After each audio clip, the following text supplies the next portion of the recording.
So we're ready for BBC Radio Derby now on the stream and on... oh no, only on the stream in actual fact. I have no doubt Chris Coles will ask me a question again. I apologise, but I work for a radio station. So that's it, really. Next delivery is left alone outside the off stump. 380 for 6, a leader 138. He did say it'd be well worth waiting. I'm not sure it will, really, but... And I don't mind following Oasis anyway. Not bad for a modern band.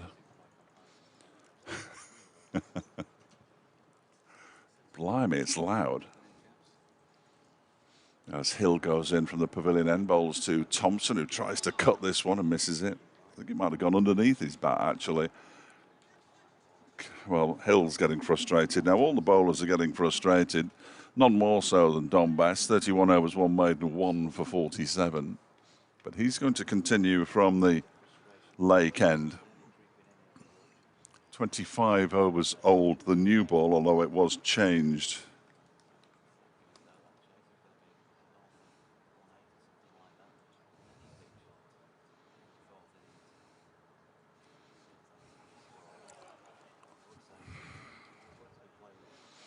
And Best to continue.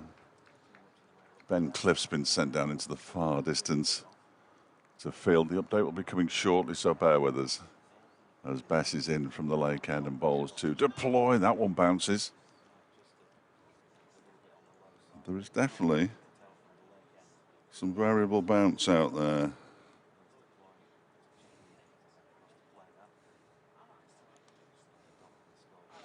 Next one is swept by Leas deploy, just for a single.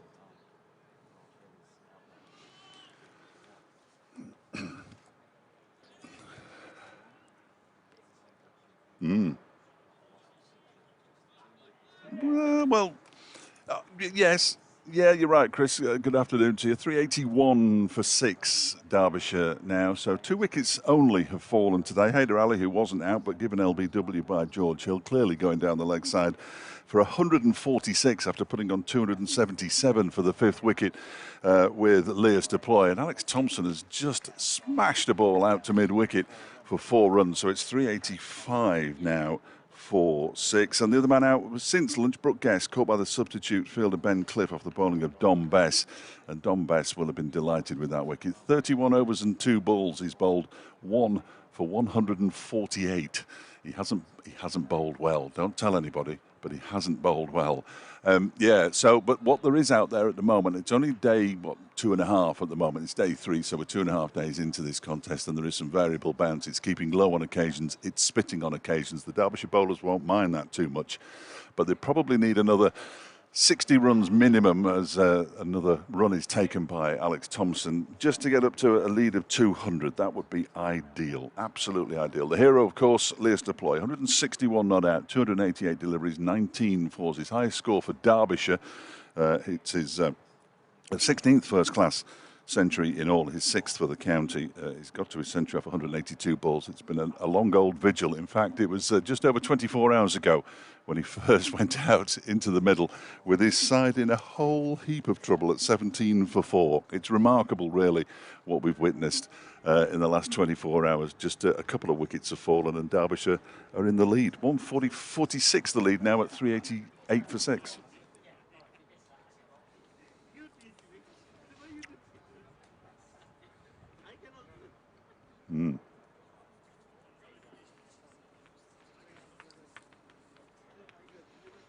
Oh, no question about it. Yeah, it's the hope that kills you as well, isn't it? It's one of those because you think, well, hang on a minute, they've got a lead. But if Derbyshire are finding it as easy to bat as they appear to be, is it because the bowling's not very good? Is it because the ball's not doing anything? The pitch has gone flat? I don't think the pitch has gone flat. I don't think the bowling's been exceptional. Leas deploy has had more than his slice of luck. We're told that he might have admitted to being nicked off when he was on 20.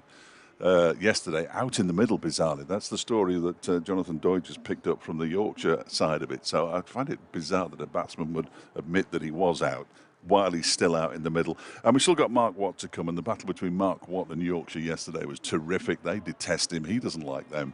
It's going to be great.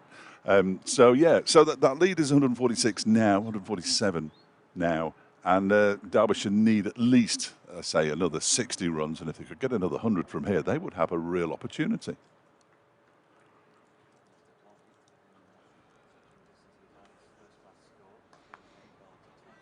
Absolutely.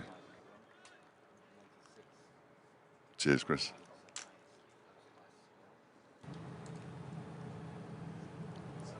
$16 hundreds to his name now. 5 also in List A cricket. 14 half centuries in T20 cricket. Thank you, Dodgy. Excellent work from you, by the way. Always a pleasure as Hill comes in again.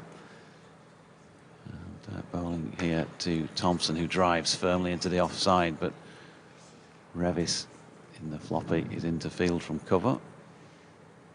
No run. Nottinghamshire batting for a second time following on against Warwickshire. That's a shame. 61 without loss, trailing by 355.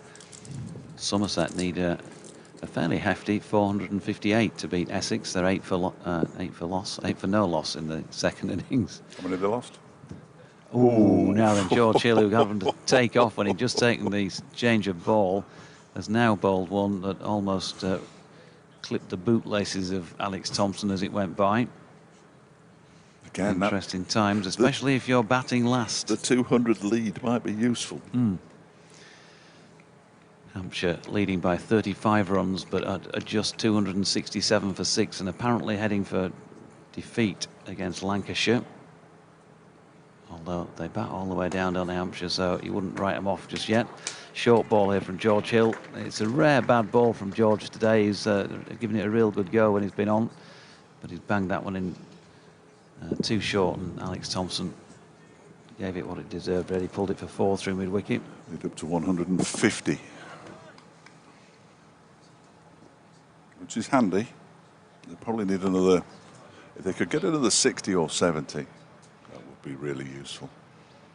Hill to Thompson again, another one that doesn't feel like it bounces as much. George is a bit more skiddy though than some, so probably okay bounce-wise. End of the over, 392 for 6. Kent Surrey need 464 with 9 second innings wickets remaining. They're 37 for 1 second time around at Canterbury.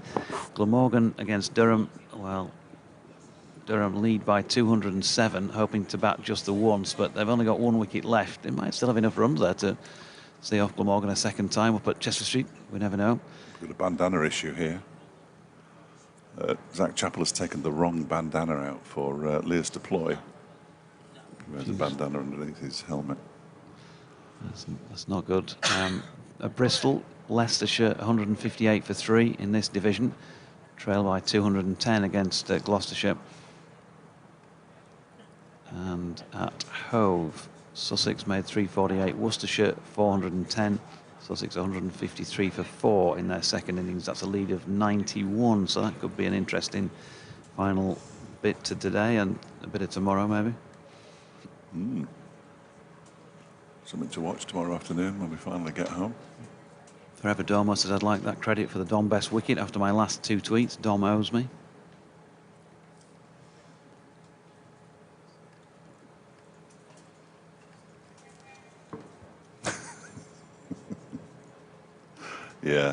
Yeah, because if we had that power, we'd use it trying to affect a cricket match. Oh, no, we wouldn't. Oh, yes, Roger Bolstridge. The Derbyshire over 50s are on a 154-mile road trip to Northumberland tomorrow in their latest ECB 50-plus Group 1 game.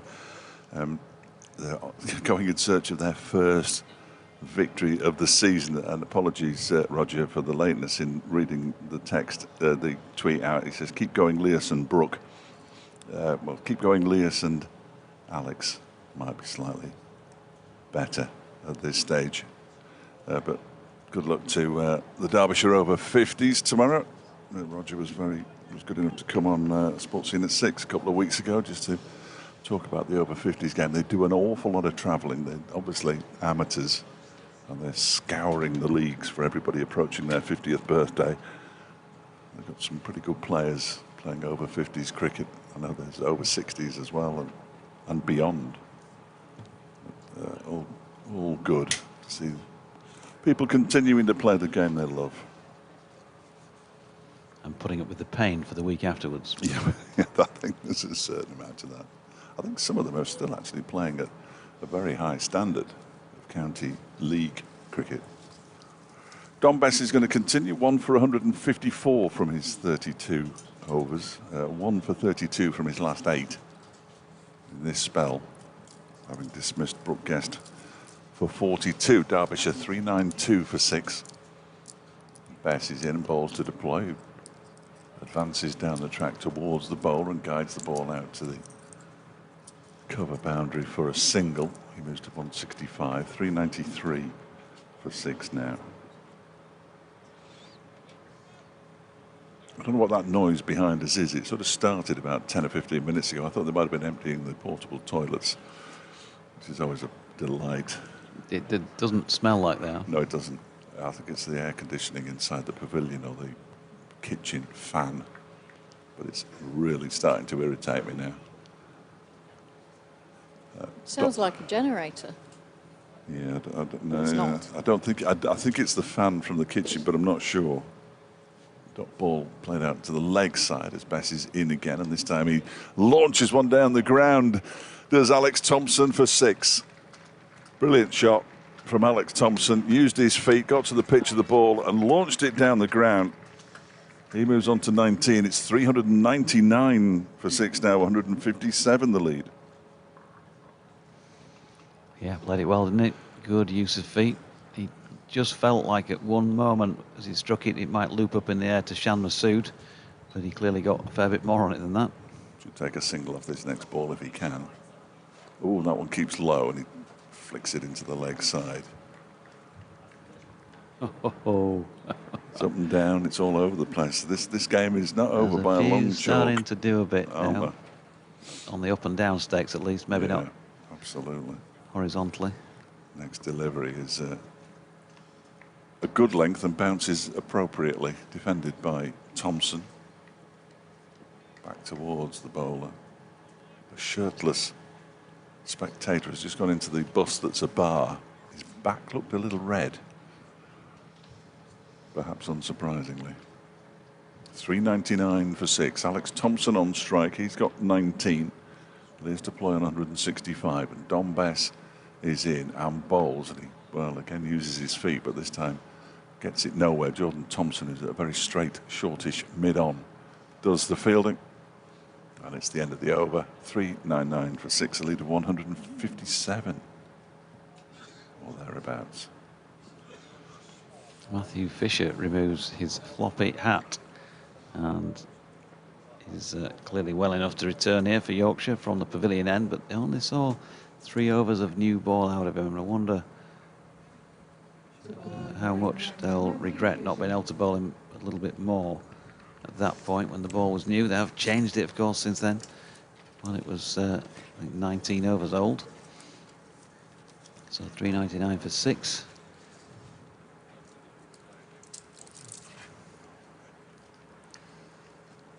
And Fish going through the customary couple of looseners. Ben Code at mid-on to Lears to ploy. They've still got slip and gully in place. Got to do that, of course. Need to take wickets. Got a catching position. Dom Bess at a short extra cover. About 3 strips away from the batter, who's opening the face and running this one down to backward point for 4 runs. That's a super shot from Lears to ploy. He does, as I think I've mentioned a couple of times, look crab-like when he plays it. It's right across, but I think the key to his knock, more than anything else, it has been just his concentration, keeping his eye on the ball, because he's faced, well, I would say, more difficult deliveries given the length of time he's been out there than anybody else in the match. 20th 4.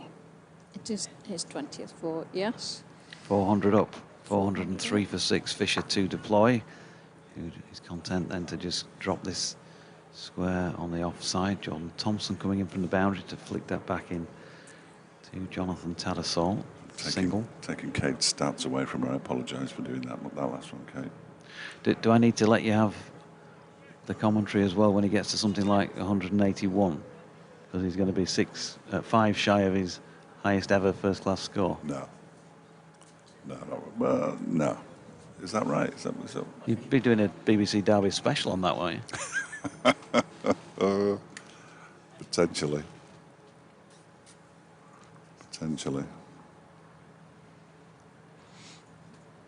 Alex Thompson back on strike. Standing tall and then slightly crouching as the bowler reaches the point of delivery. That one wide of off stump through to Tattersall.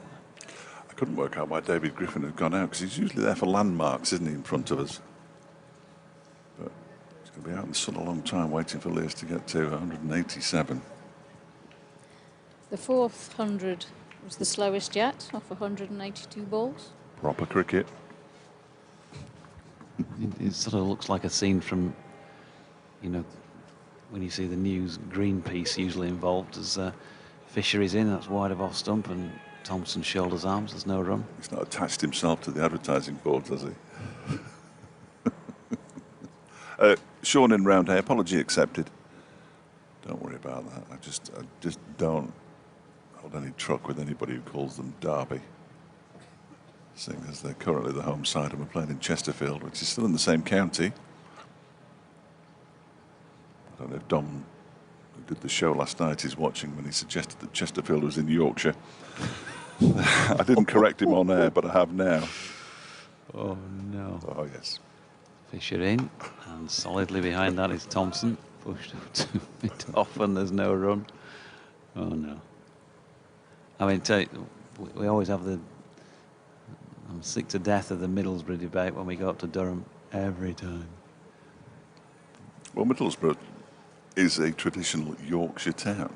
But which is what the counties are. Has Chesterfield ever been in Yorkshire? Don't think Chesterfield's ever been in Yorkshire. Abbeydale was once in Yorkshire and now in Derbyshire, and now is in Yorkshire. That's where the boundaries moved a lot. But it's very similar. I mean, Lancashire rarely play in Lancashire, do they? Because Lancashire is just a rump of a county now. Yeah. Fisher in, and again a ball that doesn't properly bounce through to Thompson, but he's watchful enough to push it out into the offside. And there's no run. 170 not out Lears deploy, and 19 not out Alex Thompson. 404 for 6, which means that they've put on 37 for this 7th wicket. The last one falling at 99.2 overs, so 10 overs or so of batting. That's close enough for me.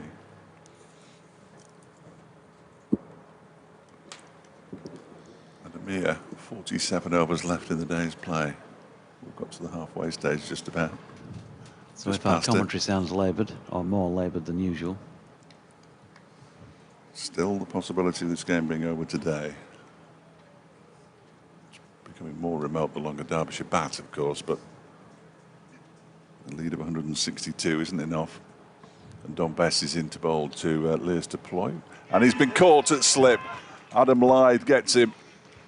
Screams, you could hear him screaming, and the long vigil of Lears deploy is finally over, and perhaps the end game is approaching. Don Bess has his 2nd wicket in quick succession, really.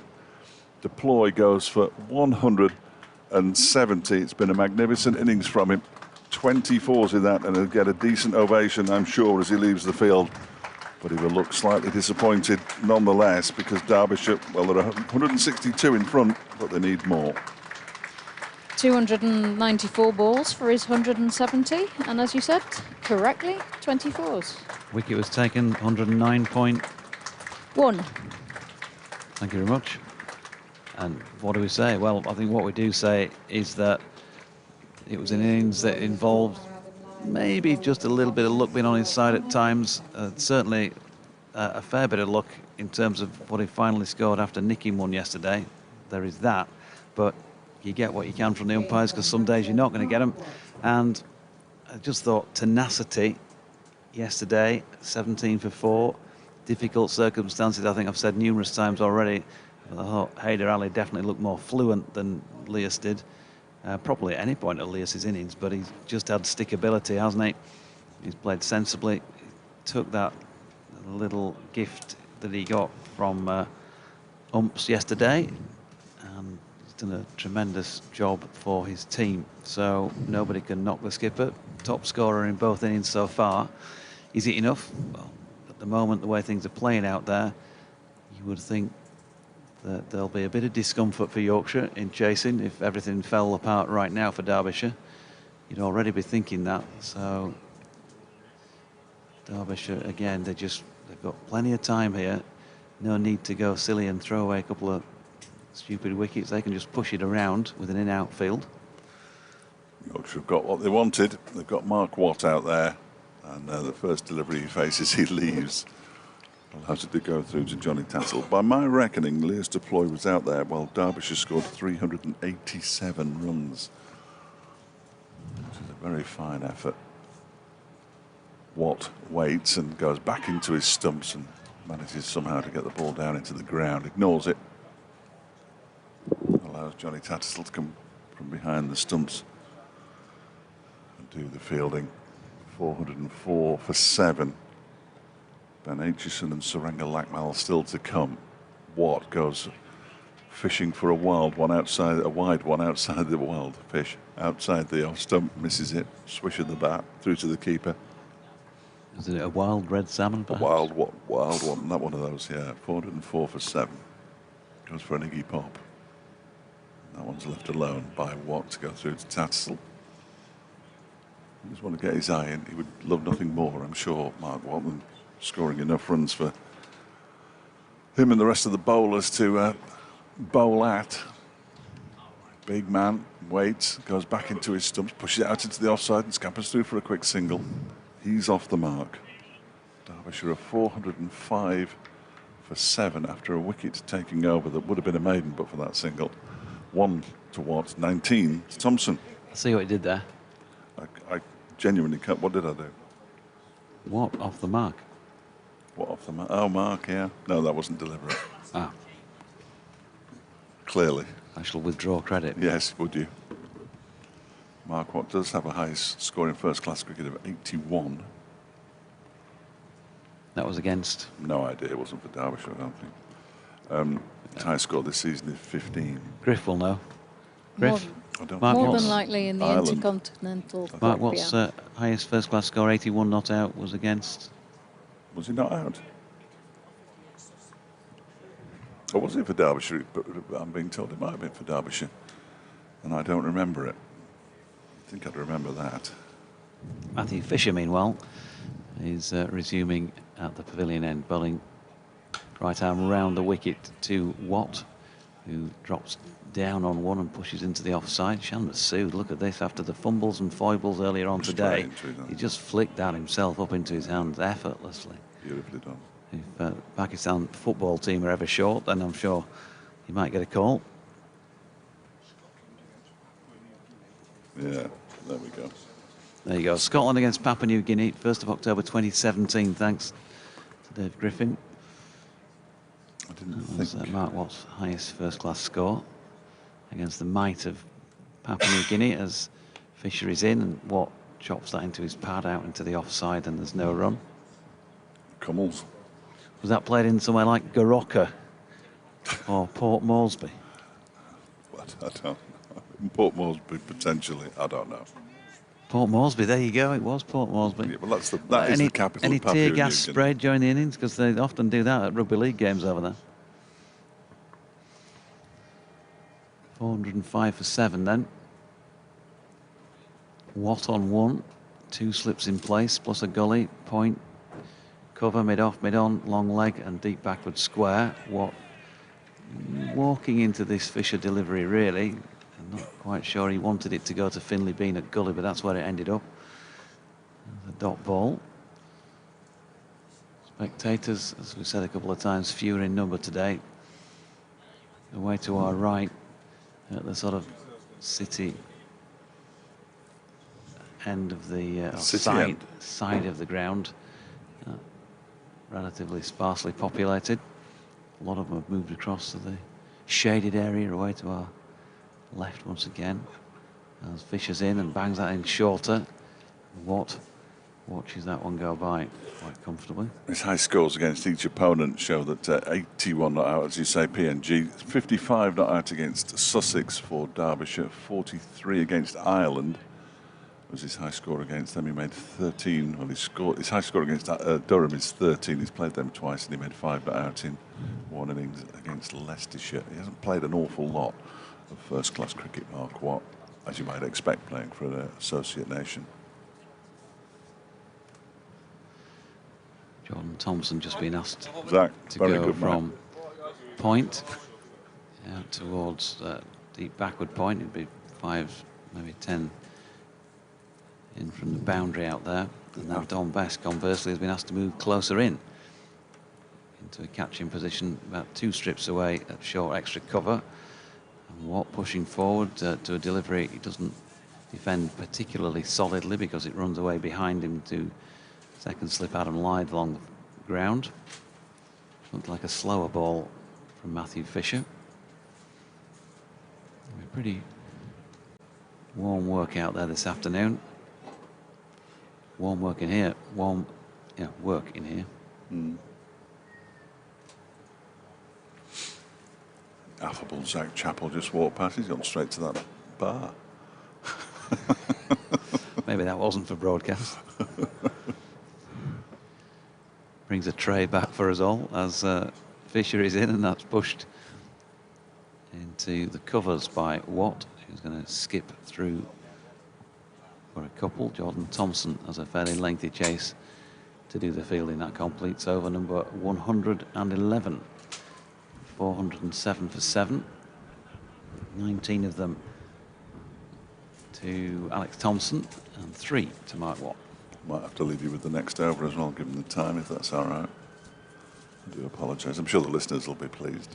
He didn't buy anything at the bar, incidentally, Zach Chappell. He just went up, I think he looked at the prices. He said, blimey, I'm only a professional sportsman. Walked on, taking a drink for somebody, but unless he's just taking a drink for himself and having a wander around the... Well, that seems to be the case. He wouldn't be taking a drink for anybody, would he? Because Derbyshire aren't fielding. So I don't really know what I'm talking It might about. be, you know... Just friendly and taking a drink Yeah. out for Yorkshire. Yeah. Spike possibly. Here is Bess in, and it's flicked around in front of square. Thompson, Fisher. Just leave Dodgy for a moment. 165. Yeah. See if I could help. 165. And more runs here for Derbyshire. 3, in fact, for Mark Watt. 168. Here's the lead now. Watt back on 3 to Thompson, rather. He moves on to 22. Alex Thompson has a first-class half-century to his name. 54, his highest score. Watt just surveying the field. They've basically given him the leg side as best bowls, and it's left alone by Watt. Now to go through to the keeper.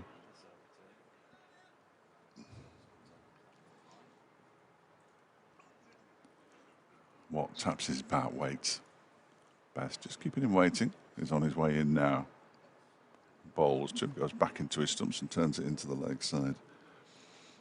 And there's no run.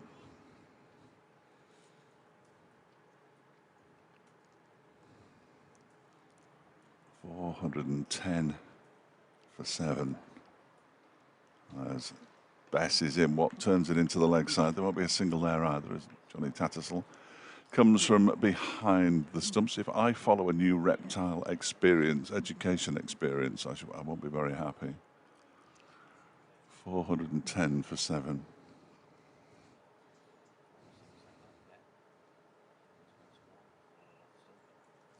I am following it.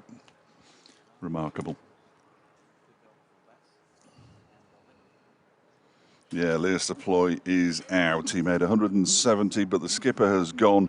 He went with the score on 404 for 7, 162 the lead at that stage. I worked out with the help of somebody else, that he'd been out there for all but 17 of Derbyshire's runs, and therefore for 387 of the runs that they'd scored. Mark Watt has gone out to the middle. He's got 3. Alex Thompson's batting nicely. He's 22 not out, and currently Derbyshire 410 for 7. It means they lead by 168, Ed. They need a few more.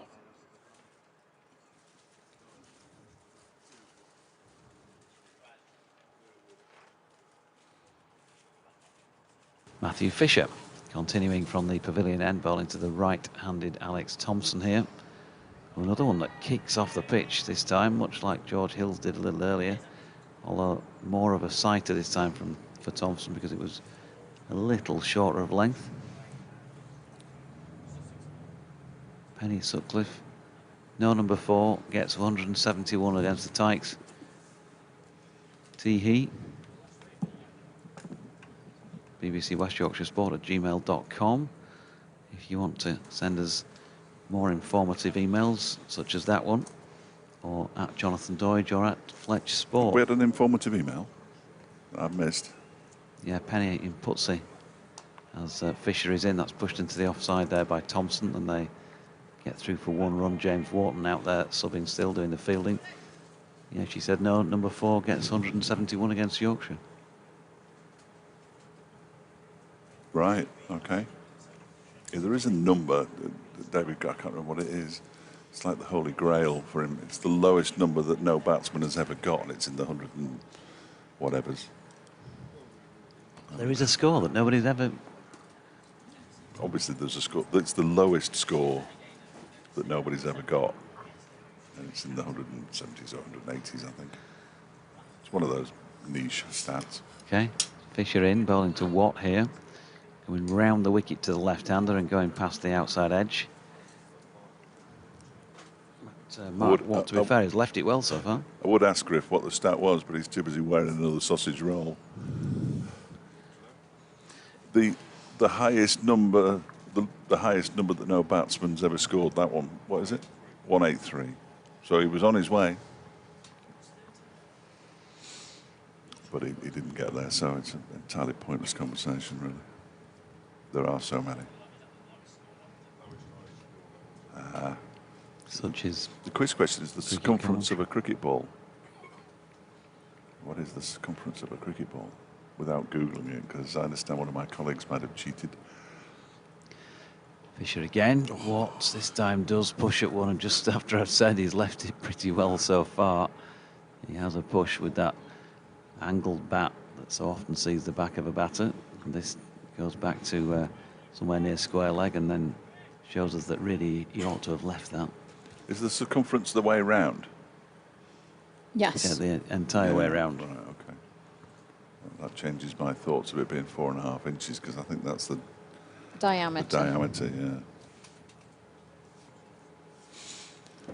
yeah. Does it involve the Pythagoras I think theorem? so. This is Fisher, wraps Watt on the pads, but he's flicking it away backward of square. And that probably tells you everything you need to know about the very half-hearted appeal. Not even half, really. Watt's signals a leg by. 12 overs until tea, which means that if we get there and Derbyshire are still batting, we're back tomorrow. And the hypotenuse squared equals the sum of the squares of the other two sides. That's correct. Jumpers for goalposts. Wasn't it? Isn't it? Ho ho. Fisher in, pushed out this time by Thompson to James Wharton in the offside. That will complete 112th over with Derbyshire on 412 for 7, a lead of 170. Indeed. Got that myself Well done. by looking at Fletcher's notes. Read that himself. Do you remember x equals minus b plus or minus the square root of b squared minus 4ac all over 2a? No. Yeah? What is it? That's the solution of a quadratic equation. All right. I thought you were going to say, do you remember dancing in stilettos in the snow? You're just fishing now, aren't you? Have you ever Thanks danced to in the Marillion for that snow? one. Have you ever danced in the snow in stilettos? Yes. John Best begins a new over. That one's been nudged, whether off a pad or the bat, down towards fine leg. Hill is chasing, won't win, won't get there. And you can hear him running onto the tarmac in front of us. 4 runs, and they came off the bat as well. 174 the lead now, and Mark Watt moves up to 7. 416 for 7. I couldn't remember. I was trying to remember the lyric. Do you remember, Kaylee? But I couldn't remember the next line. It's clearly in your era. Indeed. But almost in my genre. 12-inch single in my possession somewhere in a box. It's like that it's in that Venn diagram of songs that both you and I would know. Yeah. A bit like Staying Alive and Blasphemous Rumours. Blasphemous Rumours? I'm just astonished you can remember what a Venn diagram is. Well, everybody knows that. Oh, he's gone for the reverse sweep here, Mark Watt. He's been caught behind. I'm not sure that was the sensible thing to do. The left arm spinner decided to get the reverse sweep out, and he has been caught by Johnny Tattersall off the bowling of Dom Bess. He has gone for 7, and Derbyshire are now 416 for 7. That's a lead of 174. It's a silly shot. It is a silly shot. I think I said when he came out, all they need to do still with the in-out field is knock it around. They could just get him in ones here. It doesn't matter, does it? Doesn't matter how long you take, really. Got a long, long time to have a go at Yorkshire second time. That just means that he's going to have to work a bit harder with the ball now to try and take wickets. It was the shot of a player who predominantly plays white ball cricket. He might well wrap his pad. Absolutely. And he might have given you a rebuke for your comment about him earlier on in the match, but dear me, I'll back you up on that one. That was a poor shot. I was surprised when he got it out, and then to actually make a connection through to the wicketkeeper is slightly worse, I'm afraid. It might just fire him up with the ball, who knows? 416 for 8. Just 12 added by Watt and Alex Thompson, who's still out there. He's been joined by Ben Aitchison, who we know can bat first-class half-century to his name, of course. I won't bore the regular listeners with the full details, because I say it every time, and I've decided not to say it was against Nottinghamshire in a losing cause on this occasion. So if 43 overs left in the day, we'd lose 2. They'd have to go at 4.5, 5 and over. There'd be no need to go at that pace, and if they were going at that pace, they might give chances. So may well be back first thing tomorrow morning for a few overs. And there's always the extra half hour. There is always required. the extra half hour, of course. That's just cheered Dodgy up no end. He was a bit crestfallen when I mentioned back first thing tomorrow morning. Dom Bess into the new batsman Ben Aitchison, who pushes this one out into the offside. There's no run. No hint of any rain today in the forecast, so we'll get all the overs in today, and the light won't be an issue either, as Bess bowls to Aitchison down the leg side, taken by Tattersall.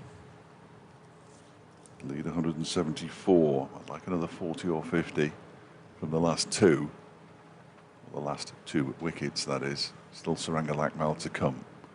This one is, popping on Aitchison and going through at about chest high to Johnny Tattersall behind the stumps. I just hope that Derbyshire attack. There's no point in trying to keep the flow of runs down, because if they get them, they should get them, they will clearly win. They'll have plenty of time. No, if they get them, they'll win, obviously. They have plenty of time in which to get them. So therefore, if they get the runs, you know what I mean. That one was turned into the leg side. And there's no run. 416 for 8. Just help me out here, Dodge. Just tell them what I was trying to say. One of the reasons I love commentating with you is that, you know, you throw things out there that nobody had considered. And you know, if they get the runs, they'll win. Just help me out here. You know what I was trying to say. There's no point in defending the boundary to keep the runs down, because they have so much time that they will get the amount of runs that they need to win in the time that they have. So they might as well attack. I just hope that Derbyshire attack. Yeah, I think that's what I was trying to say anyway. It was, even I'm it was not more sure tangled anymore. than ivy, was that little passage of commentary, wasn't it? Yeah, But sorry. anyway, Matthew Fisher bowling here to Alex Thompson. 23 not out. 2 slips and a gully in place. Fisher over the wicket. And Thompson will make it on to 24 with that push out to point where Matthew Revis does the fielding. So Ben Aitchison, right-handed, taking his guard. Lead 175. It's still pretty healthy, I've got to say. And when you consider where we were after a session of play on the first day, quite remarkable that it's got to this stage. And again, 25 hours ago. 17 for 4 in their second innings. Certain innings defeat. Yeah, so I think first and foremost what we've got to say is we've got a game of cricket on our hands here, because this is not a done deal by any stretch of the imagination. And there are still 2 Derbyshire wickets remaining. In Yorkshire, I've got to say, one of the criticisms of them in recent times has been that they've not been always been fantastic at getting through the tail quickly. Durham would be a case in point, I think, earlier this season. I think there's been others besides. As Fisher is in, that's pushed into the offside by Aitchison, and there's no run.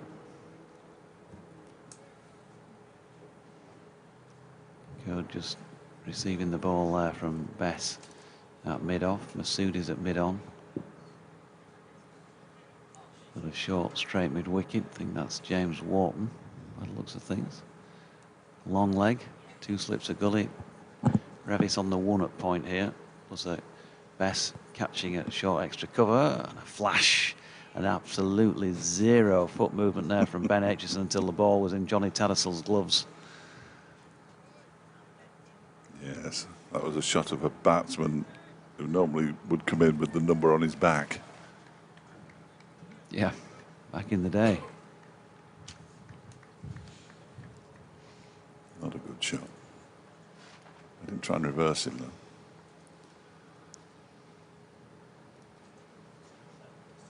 Fisher then. Number 7 on his back. 7 wickets in the match to his name as well, and that's pushed into the offside by Aitchison.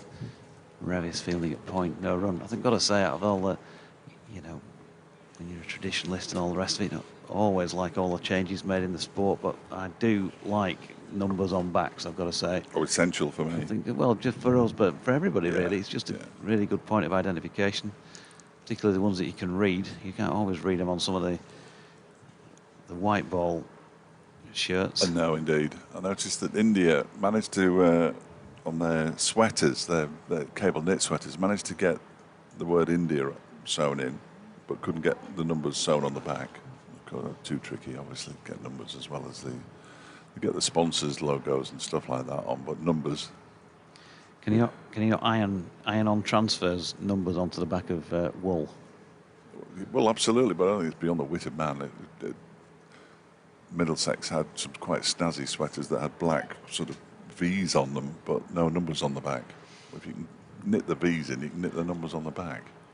Ben Kilbin, second catcher now, been brought in just off the cut strip to the offside as Aitchison drives square on the offside, and Revis does the fielding. Good piece of fielding, but can't prevent the single. But prevented a boundary, I think, because he struck it pretty firmly. So 418 for 8, Aitchison off the mark.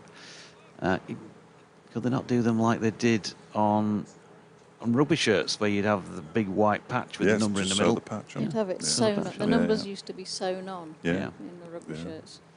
Oh, back in the jumpers for goal. Back in my day. The centre of Bovril at half time as Fisher is in again, and Thompson plays and misses. The chief executive. They've got a consignment of floppy hats, Derbyshire floppy hats in, and he's modelling them. It's Wild Ryan Hickok. Yeah? Free, you say? No, he didn't say free. No, he didn't. 176 the lead. 418 for 8. The Derbyshire score 1 to Ben Aitchison, 24 to Alex. Maybe what we should do, I mean, Stephen Vaughan, Yorkshire Chief Executive, I don't think he's here today, Stephen. If you hear If and he's not, listen, he'll get probably be yourself a listening. Yorkshire floppy hat. We'll But get a picture of the pair. Yeah, of we them. should have a shootout for the points, shouldn't we, really, between the two Yes. chief execs. Pistols at dawn tomorrow Yeah, morning. that'd be good, wouldn't it? Well, you two would be here, you and Griff would be here. I'm not Yeah. sure the rest of us would be. I could Griff could photograph it and you I'll could commentate on it. Yeah. Nobody would have the first idea what was going on, of course, if I was commentating on it. But Be like in Man with a Golden Gun, wouldn't it? I've never seen it. I'm not. You heathen. Well, I don't. James Bond films don't do anything for me. I've no idea what's going on here. Masood seems to be talking to Dom Best for no apparent reason. Ben Code looks like he's limping from the field. Is that Ben Code? No. George Hill. George Hill. He's not limping. He's doing a good from the impersonation of Ben Code limping. Well, he was, wasn't he? George Hill's walked down to Bilal. They're waiting for a helmet. They're waiting for something. Whatever they're doing, they're waiting wicket, a I long think. time for it. Here we go. Helmet. Thanks for coming. Well done, 12thers. I know there are some steps in the pavilion, but could have just wazzed it on. 418 for 8. Pork pie for tea. It does say keep refrigerated, which slightly concerns me. It's been sitting on this table the entire day, but I'll give it a go. That's why I had some for breakfast. Yeah, I think that was- Probably recooked, hasn't it? This heat. Yes, which isn't sad if it was, yeah. 418 for 8. Don Betts in and bowls to Ben Aitchison. Not saying it's off, but the 12 blue bottles who seem to be flying around it might be giving an indication. Sean in Roundy says, don't mention the extra half hour, ever, Okay, after sorry. what happened at Durham. Yes. Durham, Right. sorry, Durham. Durham. Just Street. As in comes Bass again and bowls. It's a pull round the corner by Ben Aitchison for 4. It just beats the man backward a square on the 45, and Ben Aitchison joins the party. He moves on to 5, 422 for 8. The lead up to 180 now. Don't say it. Don't say it. Neither of you. Other commentators are available. Yeah. And you're more than welcome to go and join them if you wish. 422 for 8. Bess into Aitchison, who, oh, that one jumps off his bat down in the same direction as the previous shot went, drops shy of the fielder there. Backward square on the leg side. Short leg, slip, leg slip. The leg slip and the short leg, of course, have helmets on. Adam Lythert slip doesn't, as Bess bowls down the track goes Ben Aitchison and plays a very, very pleasant looking drive down to long off. As nice a shot as Ben Aitchison has produced for a while. He moves on to 9, 426 for 8. John Pear, is it? That's the two of them. P-A-R-E. Yes. Not for the first time this season or last, he says Yorkshire's straight up and down seam attack, labouring to finish off the opposition. A spinner who neither spins nor ties down offers little. John in Lewisham. Next delivery, there's a big appeal for leg before wicket. Not out, says umpire Tom Lungley. Yes, apologies for mentioning the extra half hour. I wasn't thinking. Adam Walker says he's loving the coverage Was he? from a blistering hot Yeadon. Come on, Yorkshire. Bess in again. This time he tries to turn it into the leg side. Ben Aitchison, he makes no contact with the bat, certainly. Might have hit some part of his body and bounced into the hands of short leg. 426 for 8. Derbyshire 9 to Aitchison. 24 to Thompson, the lead. 184. Having just looked at the replay on the stream for that appeal, I did actually turn it a fair way, but Good. too much. Definitely going down leg. Good to see some turn. Some turning for Don Bess. Derbyshire will be interested there with two tweakers. Zach's back. 184, Zach. Is that enough? No. 220. 220 is what Derbyshire are aiming for. Zach Chappell in the back of the box. That's contrary to what the bloke in the car park this morning said to me. Derbyshire get 150 on, they've won it, as Fisher is in, and that's a attempted flick down the leg side by Alex Thompson, who misses. Spencer Parry I'm not apologising, folks, by the way, for being very late with reading some of these emails, because you have sent them to my personal email address rather than to bbcwestyorkshiresport@gmail.com, and I do ask them to go to bbcwestyorkshiresport@gmail.com so they're all in one place and I can get them all, you know. Do you have a cricketing email? In succession, and these keep dropping into my junk, so if I don't check it, which is sometimes never in a day, they'll never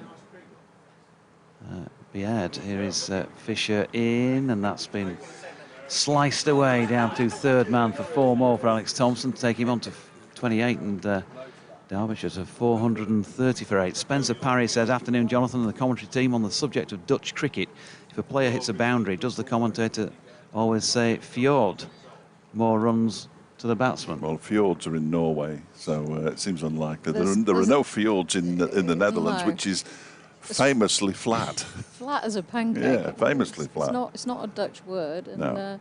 fear is the Dutch word for 4. Fear. Spelt how? V-I-E-R. Of course. Oh, there we go.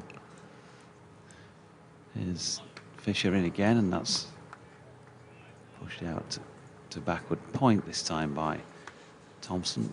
He'll take 1 more as a result. I think Zach Chappell was offering to buy everybody an ice cream until somebody told him how much they cost. £4.50. If you want juice on it. Chris Well, Hard. If Yorkshire Lad is listening, they'd be very welcome at tea. Fishing for ice creams now. Chris Hardacre still waiting another Yorkshire win. Says, hi Jonathan, thanks for the great comms as ever. Any chance of lots of words stating how well Derbyshire batsmen are doing and providing the old commentator's curse? For information, there's no legal requirement on having a TV licence to watch the YouTube stream unless this is simultaneously being broadcast on a TV station, for example Sky Sports or BT, showing the Champions League final via their YouTube stream on Saturday, at which point a licence is required. There we go. So it is free. Fisher in, short of length, pushed into the offside by Aitchison, no run. I want to pick at that saw again, though. I think I had my say earlier. We've come to an agreement, myself and whoever it was who wasn't happy.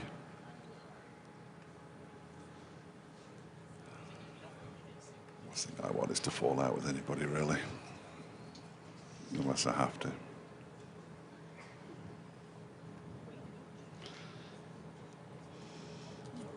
At which point I'll be more than happy to.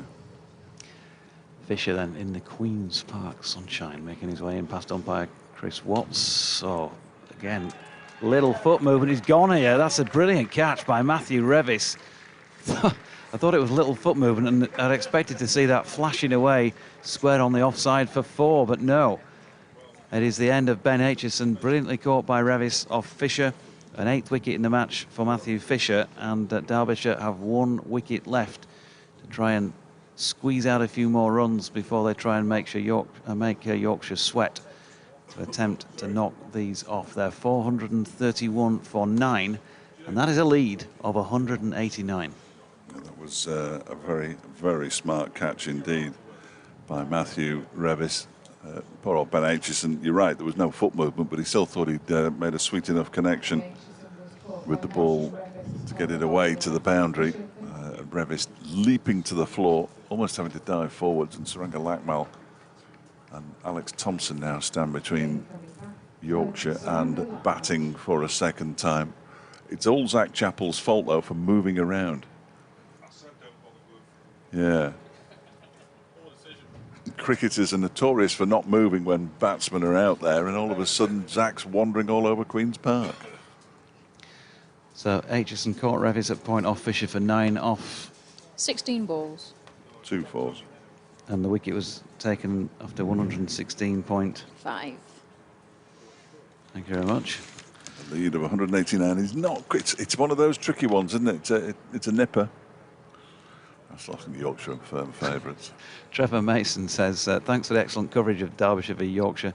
According to the BBC website, not a single Yorkshire player features in the top 50 batters and bowlers in Division 2, but several do feature in the Division 1 listings. Does the Beeb know something we don't? And will this boost our promotion hopes? I don't think so. Different part of the BBC, of course. They get paid more.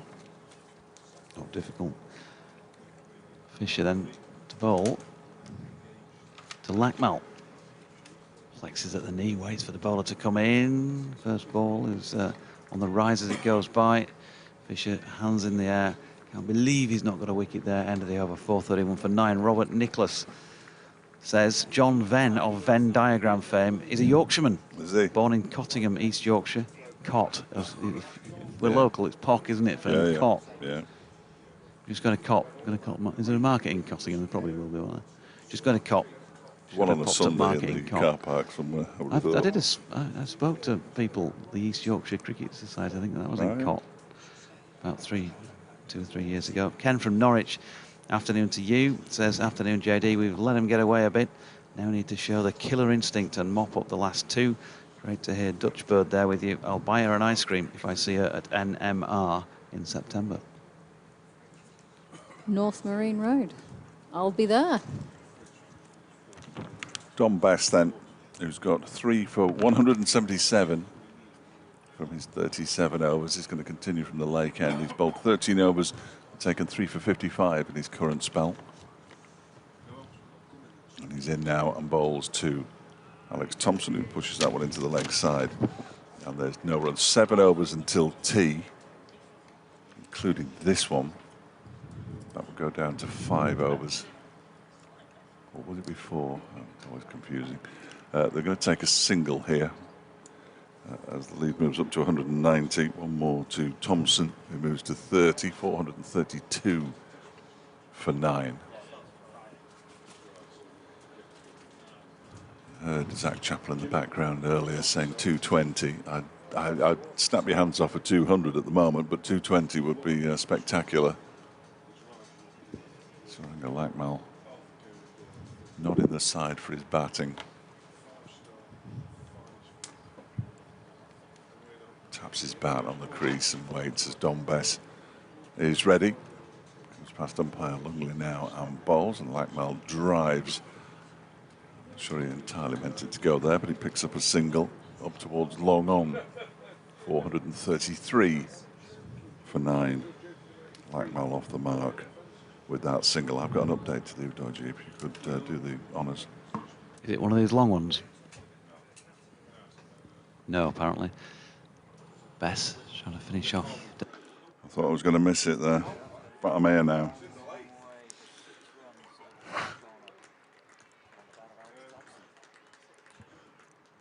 Suranga Lackmell has just hit a 6 while I was looking down at my notes, and the lead is 197. Was it Lackmell? No, it wasn't Lackmell at all. Thank goodness for that. It was Alex Thompson, who's moved up to 36 now. Wow. They're going to have to replace the ball that's done all the damage. There will be an update for BBC Radio Derby fairly shortly. And again, apologies if I am asked any questions, which I will answer. And unfortunately, you won't hear. But they are just swapping or getting another changed ball now. So we'll just have to wait a few moments. 439 for 9 then. 197 the lead.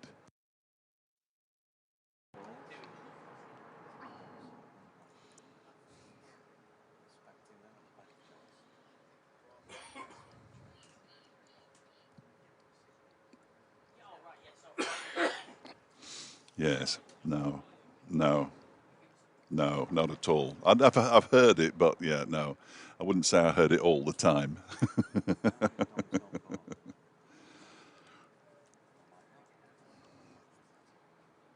Yes, that's exactly the situation we're in, Chris. Yeah, 439 for 6. We've just seen a big 6 hit by Alex Thompson, so the lead is 197. We just had Zach Chappell in the back of the box very briefly before, and he asked what the lead was in typical cricketer style. He's got absolutely no idea. He's got less idea than we have. So we told him, and I said he's had enough. It was about 185 at the time, and he said, no, 220. So they think 220 is defendable.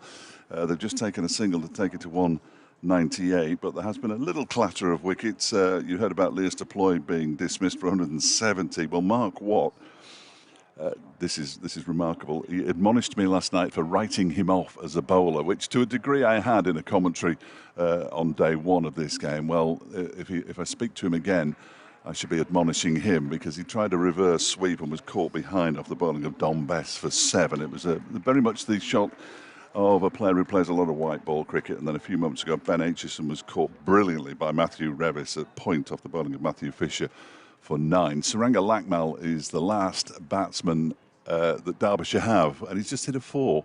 And they've moved up to 444, which means they've scored 4 times as many runs in the second innings as they did in the first. Even I can work that out. And the lead has gone up to 202. 5 to Lakmal, 37 to Alex Thompson, who's batted really nicely and is proving his worth. He may well have to prove his worth with the ball as well, the off-spinner.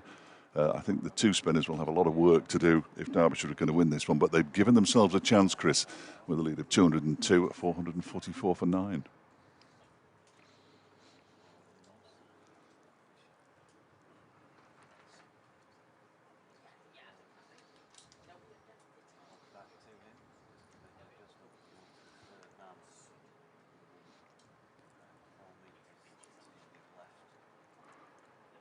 No, you're right. Only 2 batsmen have really looked like they were in, though. The 146 from Haider Ali and the 170 from Lewis Deploy. The top 4 was blown away. They were 17 for 4 at one stage. Let's not forget. Oh, there's a full toss there that should be a no ball and is a no ball. And it's beaten away down to a long leg. So they pick up 3 more and the lead is up to 205. Apart from that, 42 from Brooke Guest, who looked okay. And then nobody else has really scored many runs up until this current innings from Alex Thompson. So what I would say is that Dawid Malan, who got a century in the first innings, hasn't fielded at all. Is feeling a groin, apparently, as they say in sport. I've no idea what it means, but he's feeling a groin. He wasn't even on the ground this morning. He is going to bat, but he won't be allowed to come in until number 7. Because he hasn't fielded, so they will lose Malan in the top order, although they will have him in reserve later on should he be required. But I don't know. I think it's a just about competitive chase. This 447 for 9, lead 205. I think it's game on. One thing's for certain. I think we'll be back tomorrow.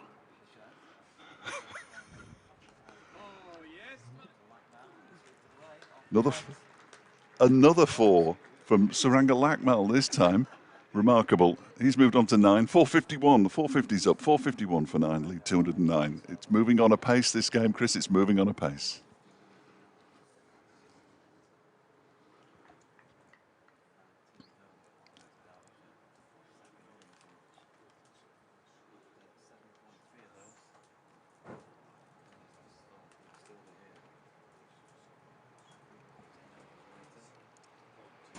Derbyshire still out there in the middle.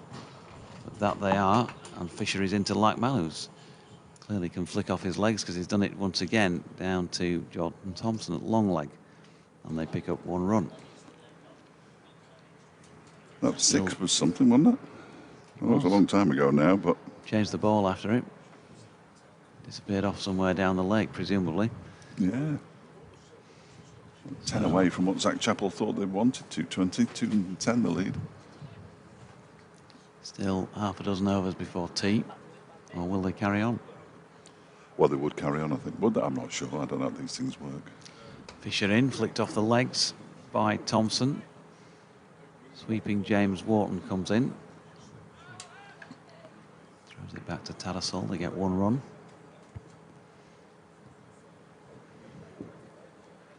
I think the lad with no top was working in the bar, actually. He went in back in with the red top. I've just seen him wheeling something on a trolley. Unless he's bought so much beer for his mates that he has to ask for a trolley rather than a tray. Possibility.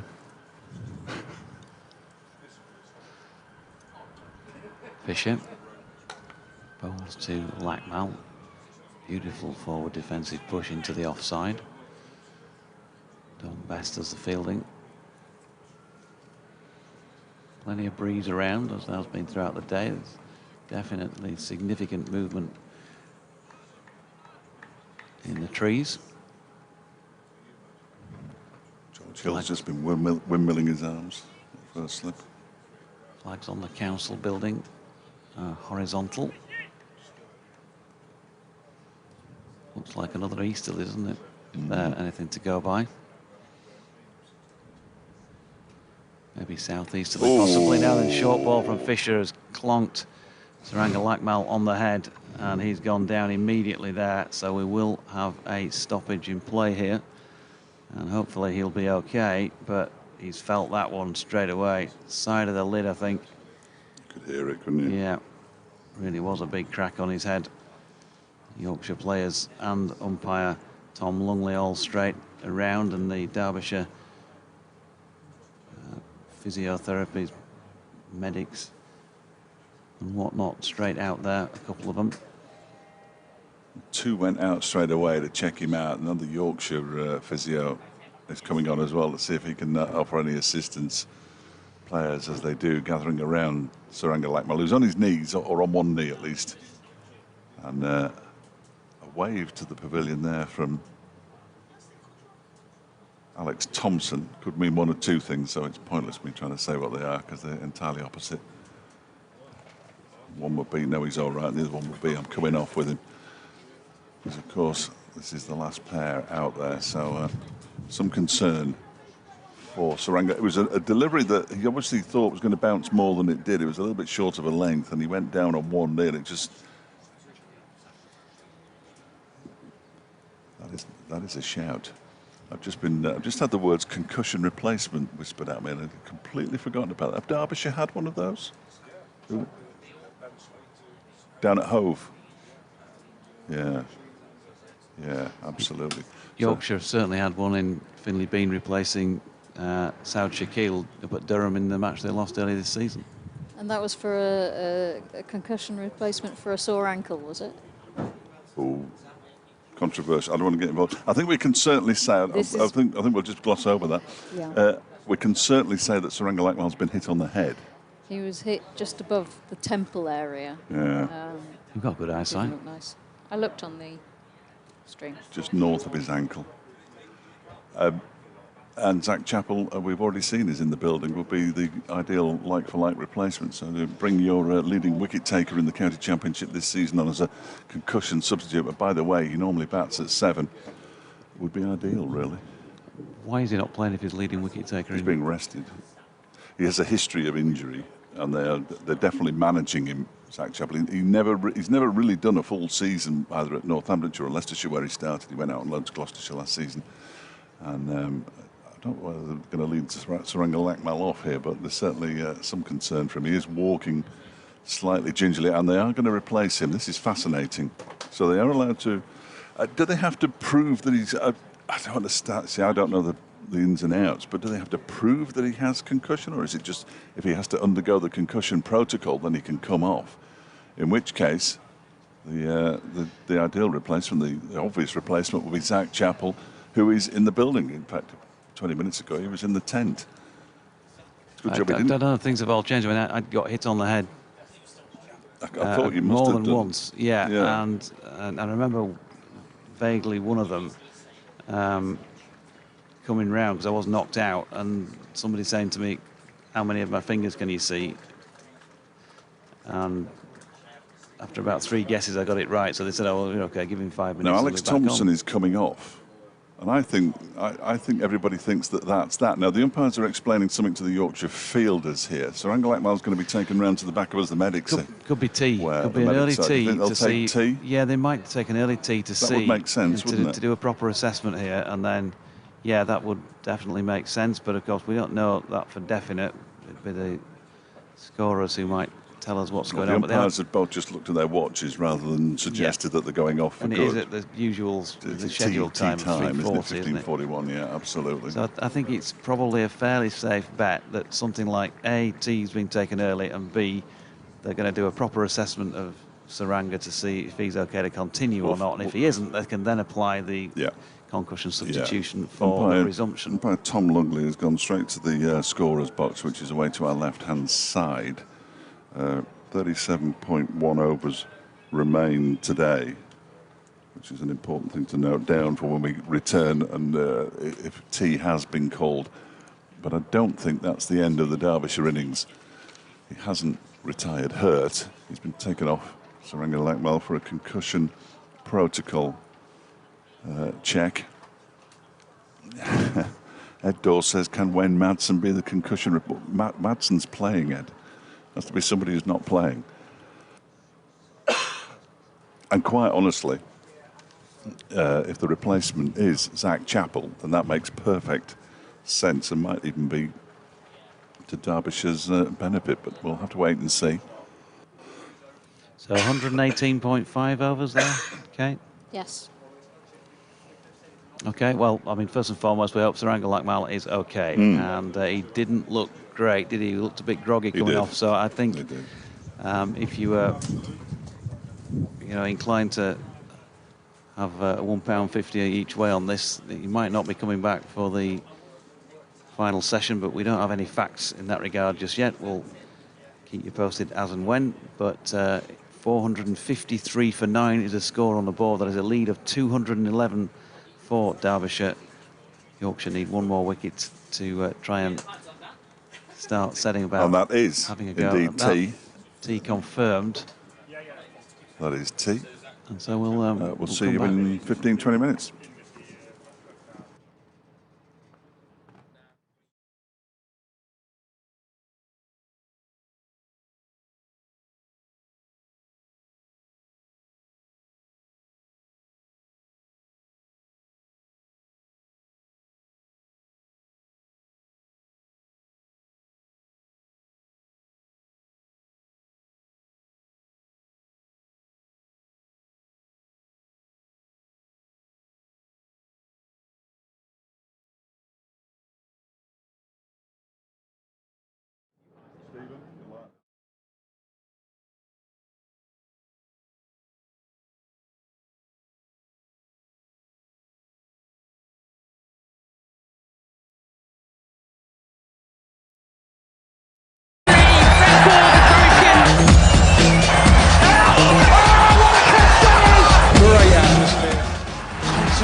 Here we go. Unbelievable shot. Freddie Mascott. That's a terrific catch. They'll take one. Too straight. Too good. 2-6-3. Record broken. Great atmosphere. Concentration.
a terrific catch.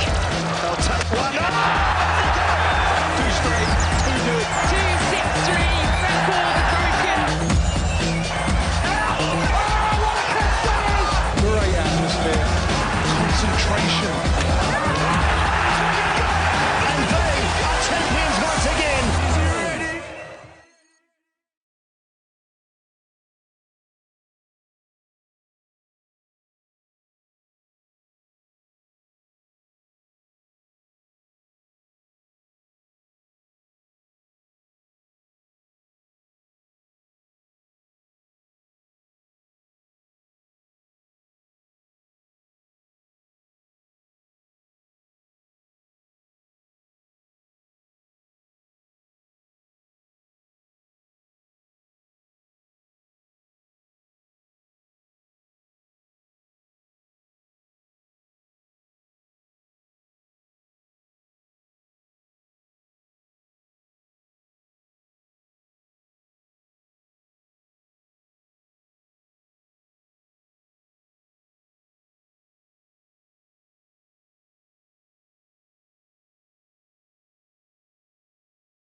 Here we go.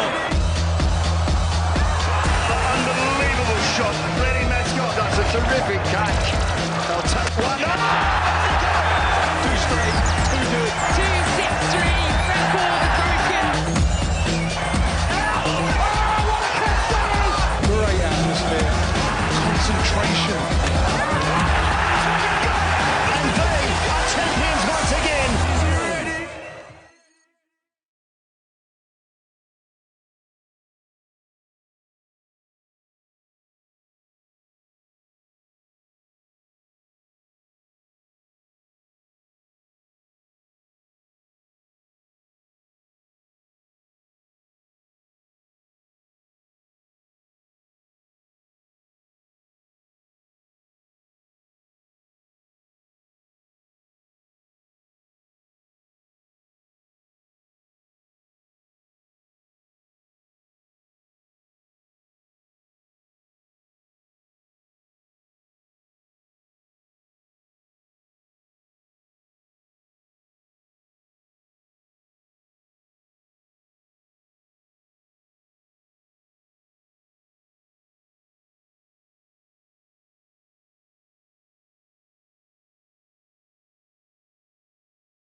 Here we go.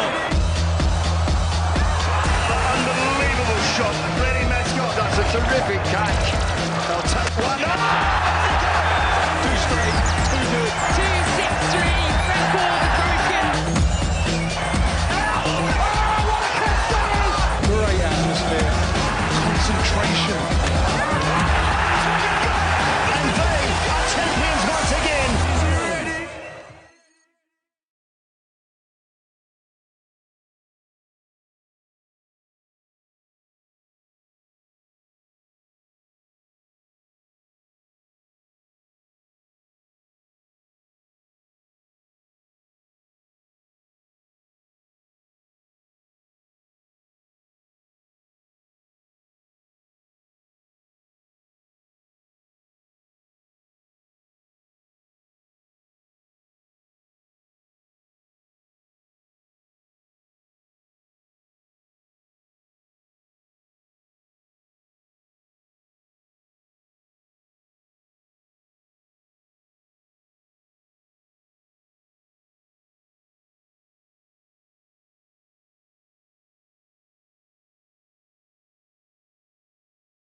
terrific catch. They'll take one. Oh! Too straight. Too good. 2-6-3, record broken. Great atmosphere. Concentration. And they are champions once again.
Here we go. Unbelievable shot. Ready, Mascot. That's a terrific catch. They'll take one. Oh! Too straight. Too good. 2-6-3, record broken. Great atmosphere. Concentration. And they are champions once again.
Here we go.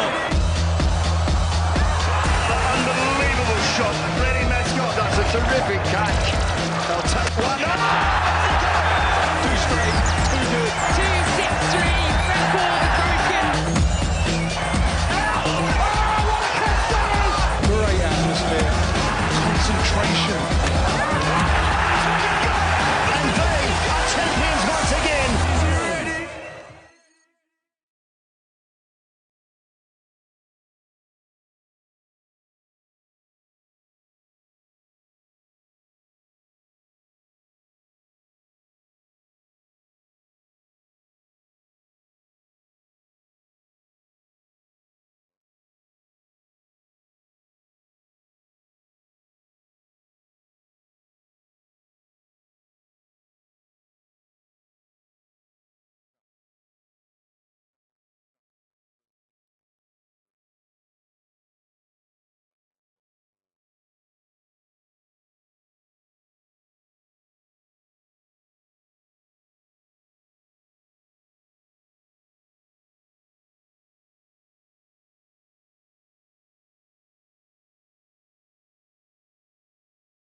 terrific catch.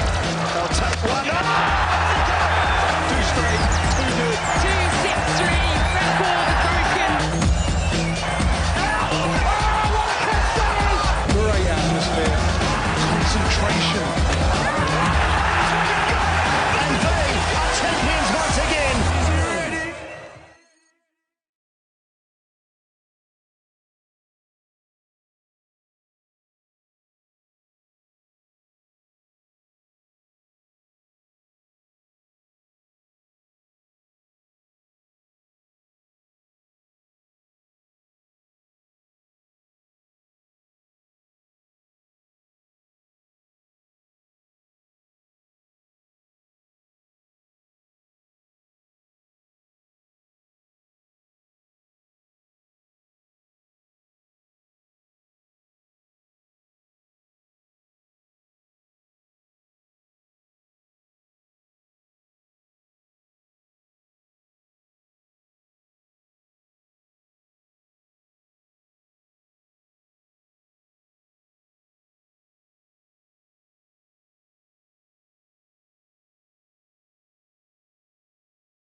Welcome back to Queen's Park, where I'll try, and Dodgy will help me out in a few minutes' time. We're just sort of coming to grips with exactly what's happened here. Saranga Lakmal not fit enough to take his place in the field, so as a result, he has been replaced, concussion substitution, by Zach Chappell. Derbyshire, therefore, innings closed on 453. Saranga Lakmal officially retired out. It left poor old Alex Thompson was left on 39, which I didn't write down. So Thompson, 39, not out at the close. Derbyshire lead of 211, so therefore Yorkshire will need 212 to win. And wouldn't you know it, Zach Chappell's going to bowl the first over from the pavilion end. Of course he is, as a replacement for Saranga Lakmal, who would have opened the bowling anyway, I think it's fair to say. And Zach Chappell, so far this season, has taken 13 wickets at 33. Saranga has taken 4 at 65. Make of that what you will.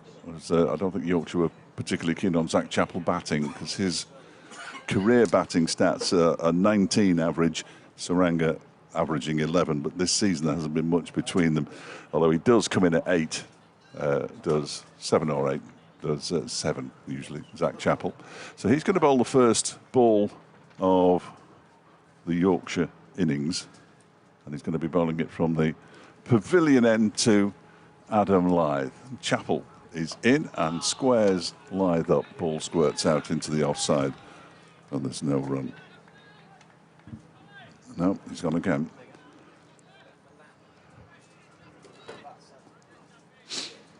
There's Dawid Malan will bat at 7. He wasn't even on the ground at the start of play, but he is presumably here now, having a rub down with a damp cloth. No, you're not on, because I can't work out whether you're on or not. Are you on now? Or possibly David Griffin's underpants. Yeah, you'd hope so, wouldn't you? Not. Yeah, remarkable, really. As one of my correspondents says, imagine being told you're too good to bat. It's the stuff of dreams. Here is Chappell in and bowls to Lyth, who pushes this up to Matt Lamb, who's fielding at mid-on. Well, his agent will be all over that, won't he? In the next contract talks. Yeah. Opening bowler is too good to bat. Too good to bat.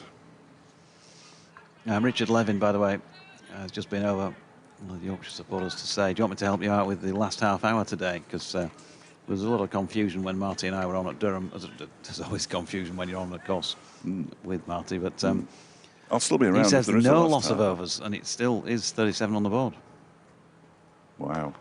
This one is clipped nicely by Lyth for the first runs of the Yorkshire chase out to mid-wicket for 4. Nice shot. Not the best delivery that Zach Chappell sent down this season. There's a fire engine just outside the park with its blue lights flashing away to our right, which is a slight concern. There's actually 2. Is there 2? Yeah. Didn't have time to go and investigate. Oh. I don't like the look of that particularly, but there we go. 4 without loss, Yorkshire. 212 the target. 37 overs, including this one, left today, plus a potential extra half hour, as that one is wide of the off stump and allowed to go through to guessed by Lyth. Will we be back tomorrow? I fear we might. Yes. Yes, thank you, Doji. Yeah, I think we probably will. 10 past 4 now, 37 overs. 7 o'clock, if we're lucky. Plus an extra half hour. Here goes Chappell then, over the wicket to the left-handed Lyth this time, who gets squared up by that one. It goes down into the slip cord, and it's nicely stopped, actually, by Hayder at third slip. He didn't really have any idea where that one had gone. Had some very late finishes this year with Yorkshire, and this one looking no different, with the forecast looking good. I mean, surely can they not just play it till about 8:30 and get it done? Well, that would make sense, wouldn't it? But nothing's made sense. The only thing that made any sense in that whole ridiculous farrago, as the concussion substitution was sorted out, was that they called tea. Chappell bowls. That's left alone outside the off stump by Lyth. Goes through to the keeper. End of the first over. 4 without loss, Yorkshire. All of those runs coming from a boundary from Adam Lyth. Finley Bean yet to face a ball. Yorkshire had to come back on day 4 against Durham recently, with Durham needing just 33 to win the match. Different conditions up there. Because miserable, I imagine. Miserable, always miserable in Durham. Too far north. This is an interesting one. Yeah, Mark with the new Watts ball. taking the new ball. Maiden 5 for in first-class cricket in the first innings. 5 for 83. Correct. He's going to be bowling to Finley Bean. They're not massively, they're not over-attacking here, Derbyshire. Can you over-attack? I don't think you can, but it's not massively attacking, is it? Matt Lamb is under the lid, which makes perfect sense, because I don't think he can run as freely as he might. Harry Kane, who was under the lid in the first innings, is at mid-wicket. It's a long on, a mid off, 2/3 of the way back, 1/3 of the way back. It's difficult to tell. Here he is then, Mark Watt to Finlay Bean, left armour to left hander, who pushes into the onside. Leas de Ployers positioned himself where he took a very, very good catch in the Yorkshire first innings, just off the cut strip, virtually alongside the non-striking batter. Bean pushing into the onside here, and there's no run. It's early wickets to spread panic is the key for Derbyshire here. I Yeah. think if Yorkshire get away, then there are problems for Derbyshire. Watt in again, and Bean pushes back down the pitch to the bowler. No run. Forever Dormo says if this carries on, a bottle of whiskey would be fair. Just say it's Forever Dormo when leaving it for me behind the bar.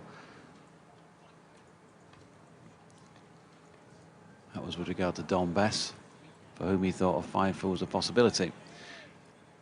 As Bean pushes up the pitch, and there is no run. I'll give you the Yorkshire bowling figures in a moment, since we did come to that premature end to the Derbyshire innings. Mighty Mariners sarcastically telling us that Bess is the top scorer. And Lily still thinks Yorkshire will win the game. She's not giving up hope as Bean pushes to deploy in the onside, and there is no run. I'd be surprised if anybody had given up hope at this early stage.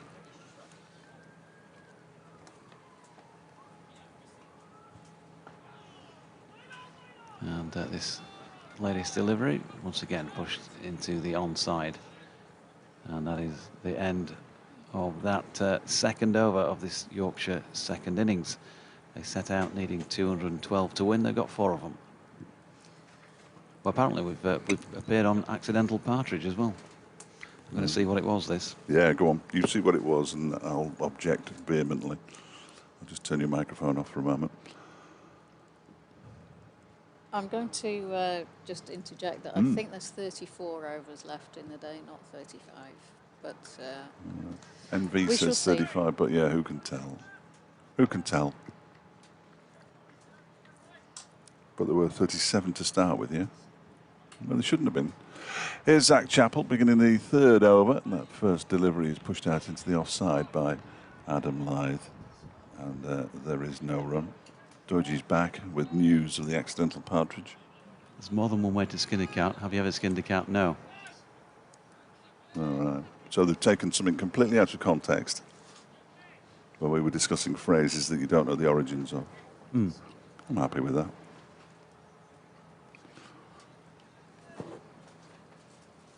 We've been tagged on there by Kit Harris, by the way. Lovely. In goes Chappell and bowls. A non-cricketing listener there, as the ball is turned into the leg side by Adam Lythe for a single, 5 without loss. It will give Zach Chappell his first look at Finlay Bean, who played out a maiden over to Mark Watt. Edward B.R. Dyson, as opposed to J.P.R. Williams, says, good afternoon, JD. Thoroughly enjoying the comms and the Morecambe and Wise Tribute Act. Very entertaining. Living in the Netherlands, there is little or no cricket on TV, and I live too far away from the better clubs here. Regards and keep up the good work. Thanks, Edward. Somebody's looking up Kit Harris to my left. In goes Zach Chappell. Around the wicket to Finlay Bean, who pushes this one out into the offside, fielded by Deploy. Jonathan Spencer says, afternoon, Jonathan. Thanks for all the comms. All Yorkshire need to do is play sensibly, ! And there is no need to play baseball. Just knock off the runs using the 4 available sessions. I would wholeheartedly agree. Absolutely. Jonathan Spencer. And to be honest, not many counties are playing baseball.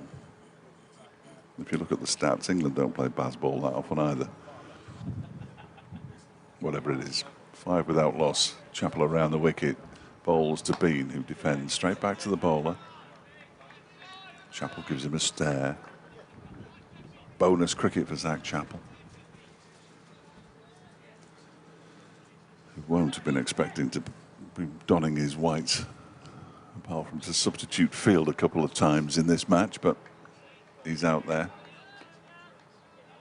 remarkably. Can he make an impact? They switch the fan off. Goodness for that. Chappell bowls to Bean and beats him.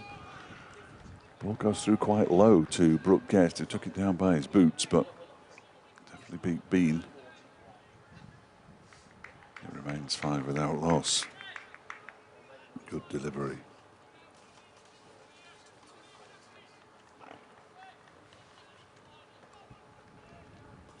everybody who was here at the start of play has just about remained. There was still one or two braving the fiercest of the sun away to the right. Has everybody who was here just about remained, or has just about everybody who was here remained? Both, I think. As that one is turned into the leg side by Bean for his first runs. Eventually, Alex Thompson does the fielding. And they come back for a couple, 7 without loss.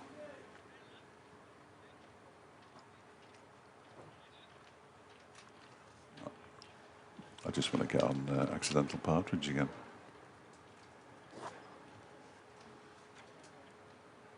Say just about anything, really. 7 without loss after the end of the third over. 5 to Lythe, 2 to Bean. And Watt will be bowling to Lythe for the first time.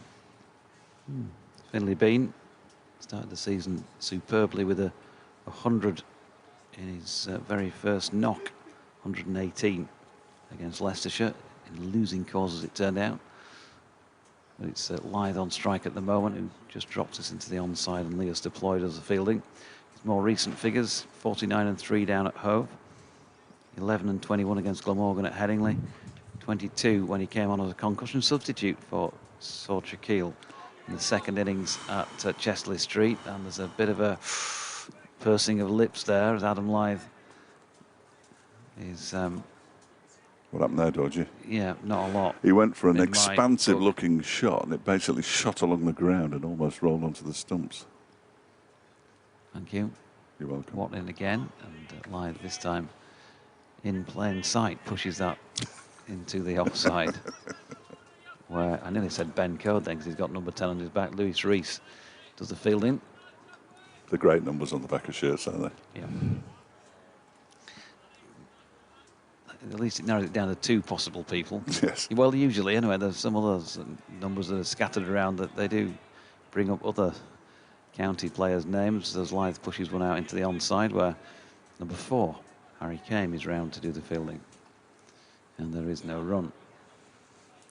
Brooke Guest spotting 29 could be taken by Yorkshire supporters to be David Milan on loan, perhaps, for an afternoon's fielding. Watt, left arm.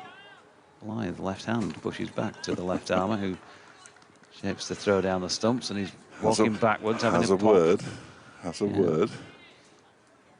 Enjoys confrontation. Lythe, where's your trousers? As he comes in again. And Adam Lythe pushes back to the bowler. Oh, look, he's even putting the front elbow up there, is Mark Watton, continuing to verbal the Yorkshire ledge. End of the over. 7 without loss. Can I make an observation? Of course.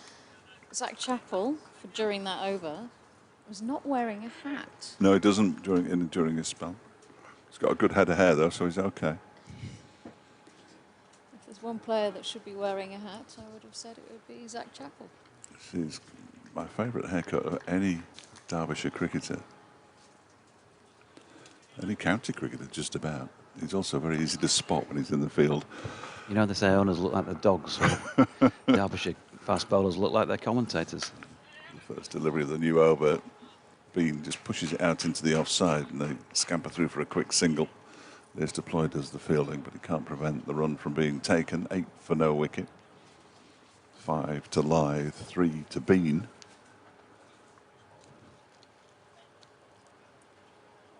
What I particularly like, I mean, I like so many things about Zach Chappell, is that, but he's got a really good beard, but he's so fair that unless you're standing about 6 inches away from him, you can't see it. He has a beard. I hadn't noticed. Yeah. Around the wicket he goes, and bowls to Lythe, who pushes this one out into the offside. In comes Alex Thompson to do the fielding. And there's no run. Thought having a beard might preclude him from being able to replace Suranga Lackmel as a concussion substitute, but that didn't seem to be the major objection.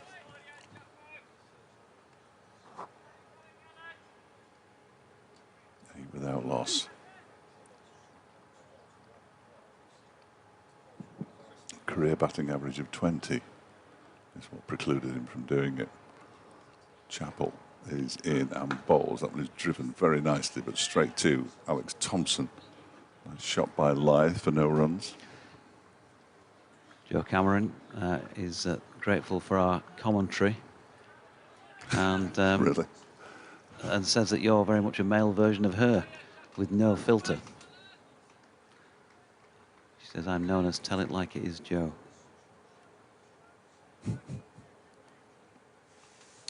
Balderdash from Derby has retweeted our accidental partridge. Excellent. In goes Chappell and bowls. That's outside the off stump, allowed to go through to the keeper by Lyth. This is the legend Fletch Sport, well worth following and listening to for sport and animal welfare observations. Thank you, Balderdash. Of all the Radio Derby crew who were going to get on accidental partridge first, I didn't think it was going to be me. If indeed I am first. Chappell on his way in again, bowls to Lyth, who guides this one down towards third man, just beyond the reach of Hayder. It's been chased down by Harry Kame, who reaches the ball now and throws back. They come back for a second. Lyth moves on to 7 and Yorkshire 10 without loss. 212 their target. Super stuff. It's an honour to be alongside.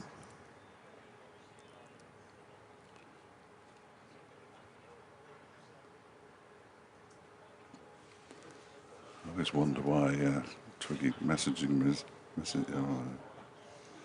while I'm actually on air. Don't forget to remind me in about 3 minutes that I need to do an update in about 5. Here goes Chappell in and bowls, and that one is driven up to mid-on. Well, you say driven. I think, you know what, that's pushed an aerially for a while, wasn't it? That was, a little bit. Yeah. A little bit loose from Adam Lyth. Not wholly convincing. And, well, David Milan is having an absolutely superb season. And Adam Lyth's got a big 100, one of his best ever knocks, I think, against Glamorgan earlier this campaign. Fair to say that Mallet has been more consistent. Finlay Bean, as I've mentioned, had a ton as well at the top of the order. Yorkshire would really like to see this pair grind away. They're not going to be too bothered about scoring rates. There's a lot of this game left. Forecast is good again tomorrow. And if they think, as Ben Code said in an interview last night, that the new ball has been the key to taking wickets here, if they think that is the case, then no surprise that they're taking care for these first 5 overs. Watt bowling to Bean. He said taking care, dearie me. Finlay Bean steps right across outside off stump and tries to scoop that over his right shoulder. Dangerous. Yeah. Especially when you don't make any connection with the ball. Play proper cricket shot. Absolutely. Watt in again, and Bean beaten here. The ball also beats Brooke Guest. And balloons up. Wayne Madsen round to field. Like Wayne Madsen's cap. I think he's only ever had one. Well, they're all baggy. Are they all baggy? Yeah, okay. they're all baggy. His looks more so. His is just very, very, very faded. Watt in again, and Bean. I don't think he's quite sure here. Maybe this is, well, clearly it's deliberate to get Watt on, or else he wouldn't have done it, but maybe it's deliberate with Finlay Bean on strike, something like that. Or Finlay Bean out there batting, not necessarily. He's going to strike every ball against Mark Watt. He tries a sweep shot this time. Not sure how comfortable he's looking, but we shall see. He's certainly no question that he's superb at batting time. But he's feeling like he's under a bit of pressure somehow. What he's trying to do, pushing this one back to Watt. And you wouldn't want to see him give this away early, cheaply. I'll be off in a moment or two. For my radio leads 4:30 with Richard Stead. Yes, I might have to do my 4:35 with Chris Coles. I'll try and be quick. Well, try and no, get don't back in try time. to be quick, but Watt still continuing over the wicket and being solidly behind. This is completely over at 10 without loss. Bye for now. cheers, That's, Dodgy. That's 3 consecutive maidens from Watt. Bowled nicely so far, hasn't he? Like what? He's just put his arms around Adam Lyth and given him a pat on the back. He threatened to throw down the stumps there.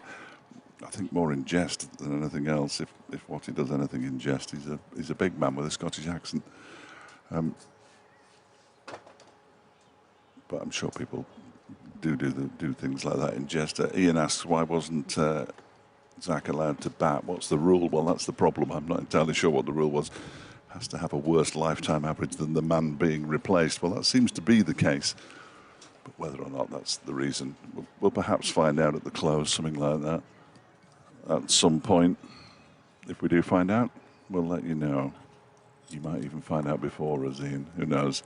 Zach Chappell, the concussion substitute, is about to bowl his 4th over. Bowled 3 overs for 10. Well, Mark Watt has been a completely perfect card. That one is left alone by Adam Lyth to go through to wicketkeeper Brooke Guest. Lyth has 7. Bean has 3. The target 212, so therefore another 202 to win. Even yes, don't. That's as good as it's going to get until it gets into double figures. And they're crowding the bat. Absorbing cricket though at Queen's Park. Chappell on his way into bowl to Lyth, who drives to the right of Leas Deploy, and that means they can take a single as he's a left arm thrower. And it's 11 without loss. We're in the 7th over. Just keep occasionally listening to Radio Derby. They're onto the news now, so I'll just keep listening. Which means I can't really hear what Kate's saying to me if she does say anything. So you'll have to, yes, don't look like you're talking.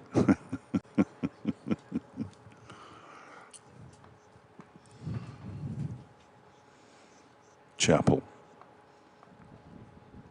in and bowls to Bean, who drives out into the offside. Nice looking shot. Harry Kame slides and stops the ball. That's excellent from Harry as well. And just a single. 12 without loss. 200 to win, and that's the last time you'll hear me say how many there are to win for a long, long time. With no notes on your piece of paper? No, not yet. There will be at some point, I'm sure. Which is always a concern. Chappell's on his way in again. Bowls too light, turns this one into the leg side, but straight to Lewis Rees, who's fielding at square leg. Halfway through the Zach Chappell over.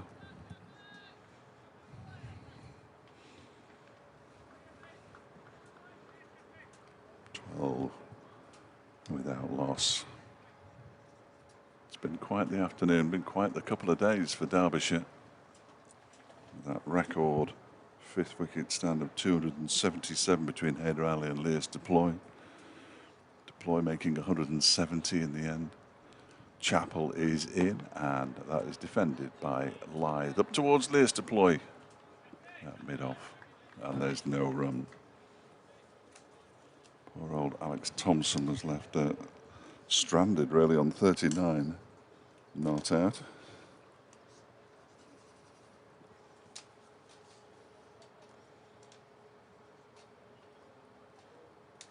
Suranga Lakmal made 10, but he was retired out after taking a blow on the head by Matthew Fisher. Chappell is in. That one's clipped nicely off his legs by Lyth. Chase on here for Lewis Rees, who gets the ball now, and the batsmen go through for 2.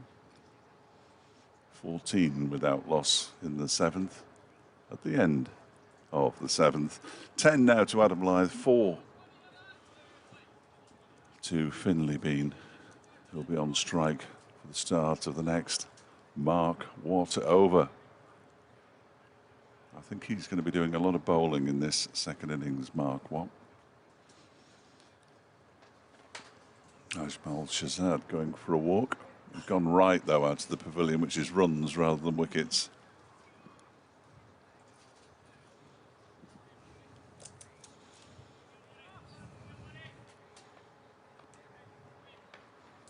"14 without loss" as Watt is on his way in to bowl to Bean, who drives up to mid-off. And there's no run. That's Hayder at mid-off. I think radio leads a blanked Doiji again. Am I right? Snubbed. 2:30 update must not have been up to the required standard. I'm going to dip out then. Not enough wickets within. Dot ball from Watt then to Finlay Bean. He pushed that out into the leg side, so 14 without loss. It could be painstaking here from Yorkshire, but... In comes Watt again then, bowling from the lake end. Bowls to Bean, who goes back into his crease, pushes it out into the offside. Lyth thought there might have been a single there. Bean says no.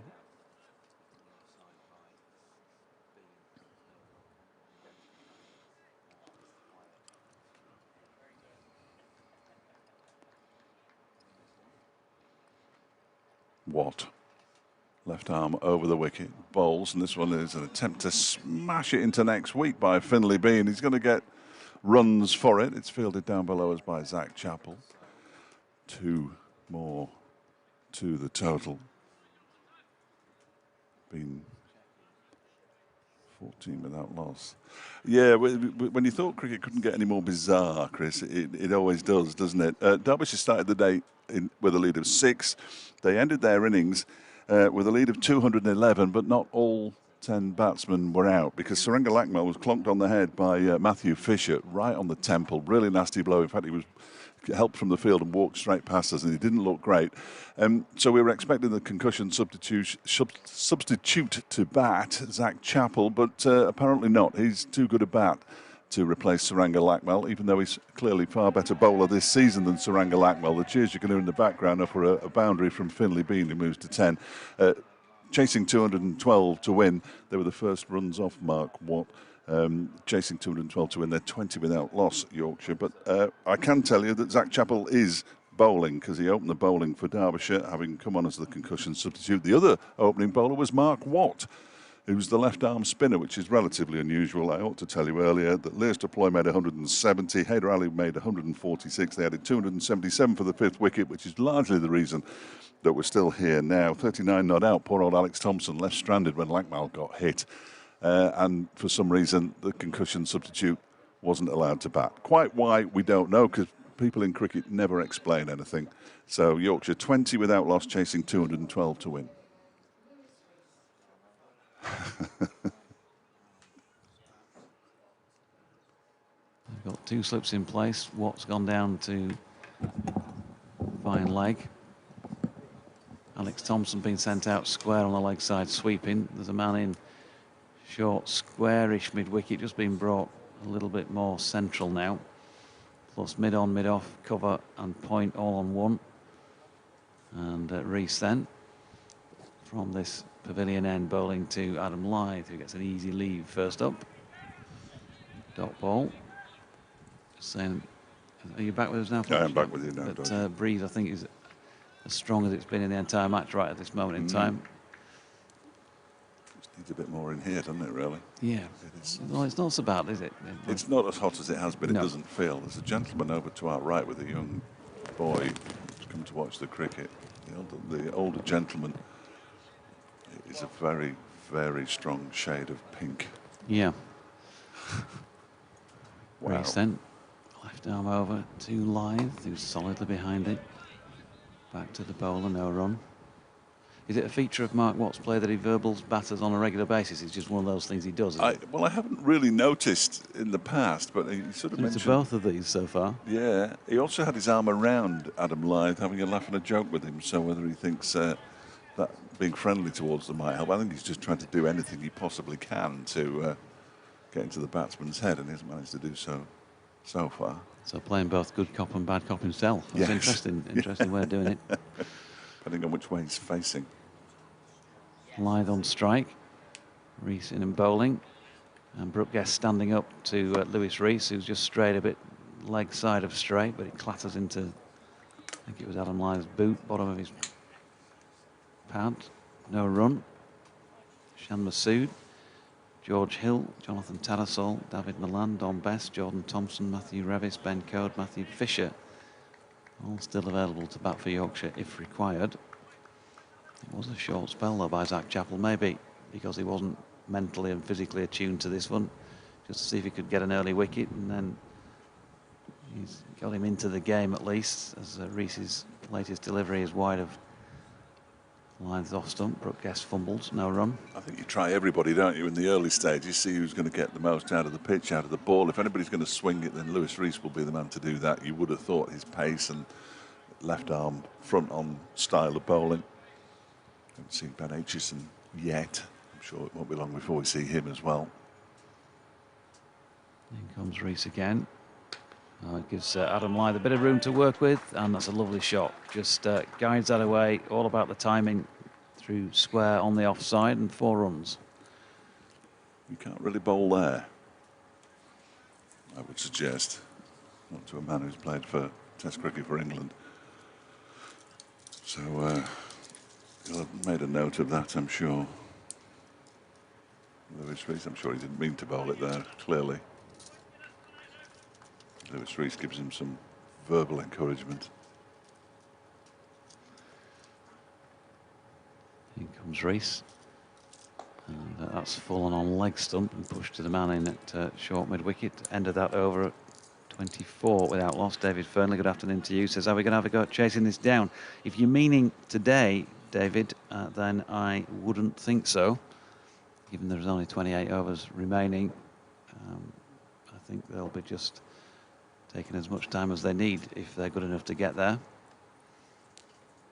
That's what we were saying yesterday. Yorkshire didn't have to win it today, did they? If they were getting frustrated, they oughtn't to be, because they don't have to win today. Mark Watt's going to continue from the lake end. Not sure quite what the delay is there, because I didn't see any fielders moving. The long on might have just moved a little squarer. Bean plays the first delivery back towards Watt. Chris Heighton and Ajmal Shahzad wandering around the boundary's edge at the far end of the ground. As Watt is in again, and Bean off the back foot plays it out into the offside. Yorkshire lad says, sorry, 77 miles north currently. It might melt. Re the ice cream. And then suggests I'll buy you one and pigs might fly. Rather unkind, I think, Yorkshire lad. Watt in again, bowls a fuller delivery that's driven for 4 runs by Bean. Nice shot. It's been chased down by Lewis Rees, but he's not going to get there. It was horribly overpitched, really, by Mark Watt. And given the treatment, he's bowled nicely in his first 3 overs. Didn't concede a single run. 6 off his second. 2 runs off this one so far. Plus the 2 extra for the boundary. Oh yeah, 4 off this one so far. Yeah, you're right. That was a 4, so it would make perfect sense for it to be 4 runs. This next delivery, I'm gone. This next delivery is pushed by Bean up to mid-off where Haider Ali fields. Here's the other person who could have been a concussion substitute, Zaman Khan, but they don't have any whites for him. Brilliantly. What is in, that comes off the inside half of the bat, goes down backward square on the leg side. Seriously? Well, he's only here for the T20, but so they don't have any whites for him. He was never scheduled to play any red ball cricket. And we don't know if he's any good at batting because we've never seen him bat yet. So Yorkshire couldn't have objected. 29 without loss. Lythe back on strike, tapping his bat in the crease as Watt comes in and bowls to him, and that's a full delivery that he pushes out into the offside. End of the over, 29 without loss, 14 to Adam Lythe, and 15 to Finlay Bean. And so far for Yorkshire, so good. Indeed, there's a public inquiry as to why there was no 4:30. All right. Apparently they threw to me, but it was just atmosphere. Well, it would be because I couldn't hear anybody throw to me. Oh, well, that wouldn't help, would it? No. Not ideal. I'm going to ask you to do a 4:45 instead. Who knows? Gone cooler. David Fernley didn't realise it was only day 3, having just switched on YouTube and listening to my response to his message. Rees over the wicket. That's pushed into the offside there by Finley Bean. Here's Deploy fielding from mid-off. No run. David, one of our more informed listeners. I think they'd have gone for it on day 4 with 30 odd overs to go. They'd have gone out and swung the bat a bit and see where it got them. Lewis Deploy is just trying to get the ball to Lewis Rees. Between them, they've managed to drop it.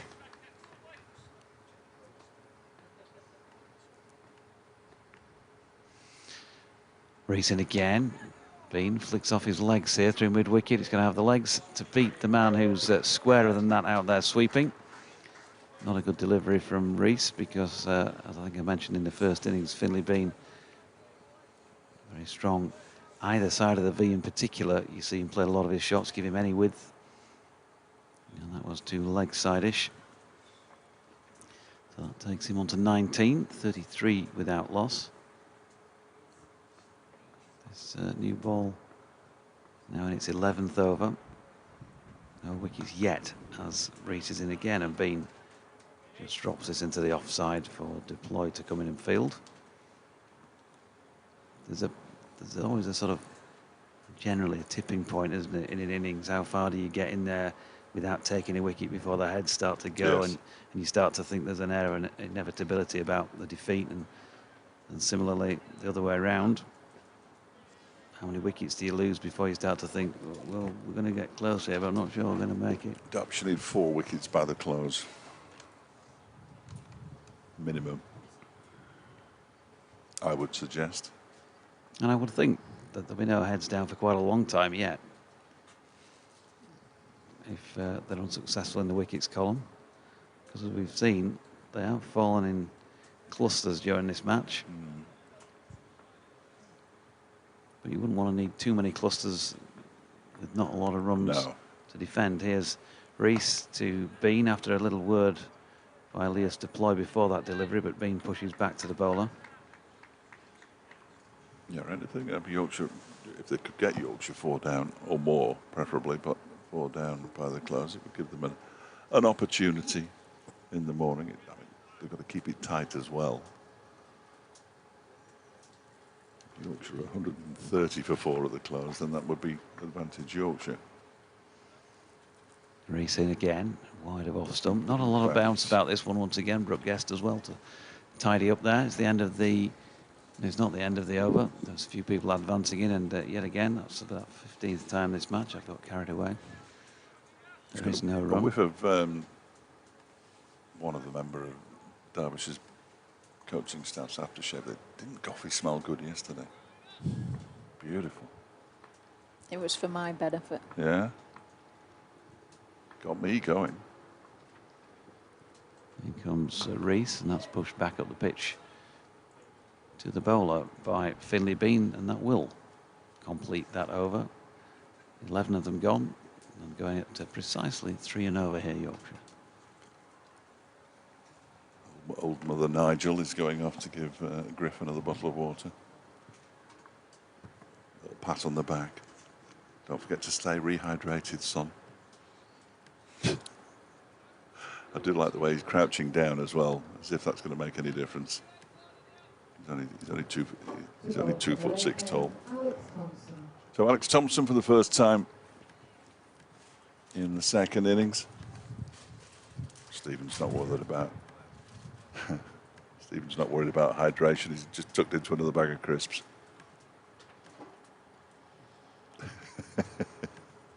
Good for him.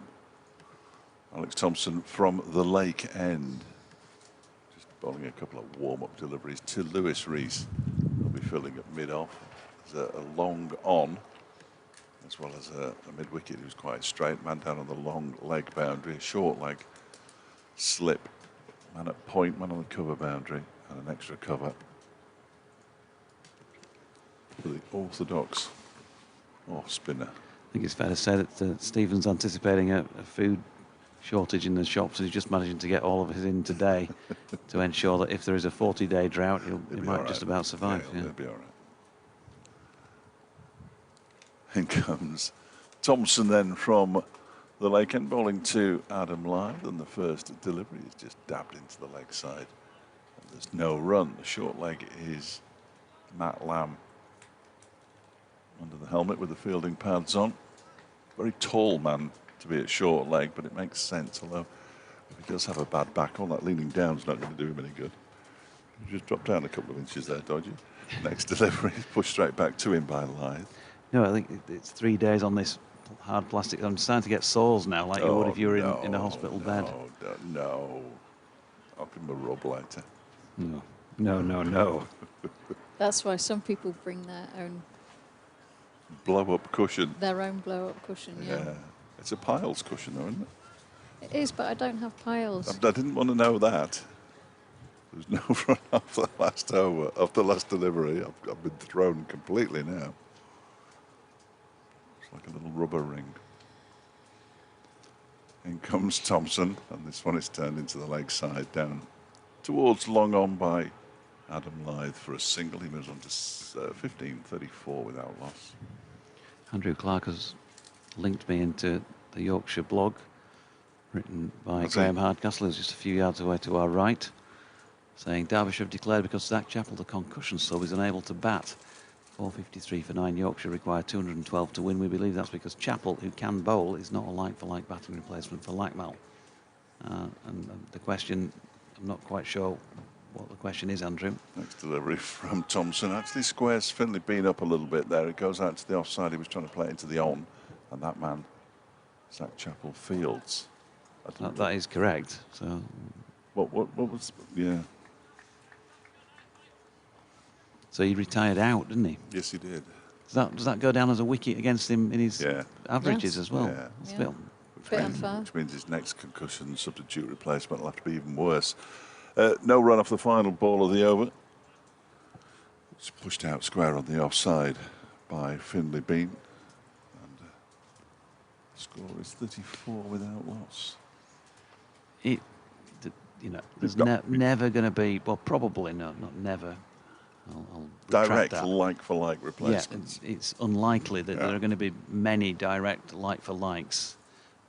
But you can obviously, see both sides, and you could argue that, Zach Chappell, had he been able to bat, would have been advantageous to Derbyshire because they've already dismissed like-for-like players, and they're going to have to work harder to get another one of them out than maybe they would have done against Lackmal. We don't know. Cricket's like that, isn't it? Number 7 might have got a golden duck, and number 11 might have got 85. In comes Rees, and Lyth punches that one out to point, no run. I think we're fairly safe in suggesting what I say. He wouldn't have got 85. Well, things happen in cricket, as you know. So you can never dismiss things like that, and you just can't. And then with the ball, Saranga Lackmal wasn't red hot, shall we say, in the Yorkshire first innings. So actually... But that's only this season. That's form rather than record, isn't it? Yeah, it may well be advantageous to have Zach Chappell, who you tell us has been in good form for Derbyshire this season, to replace him.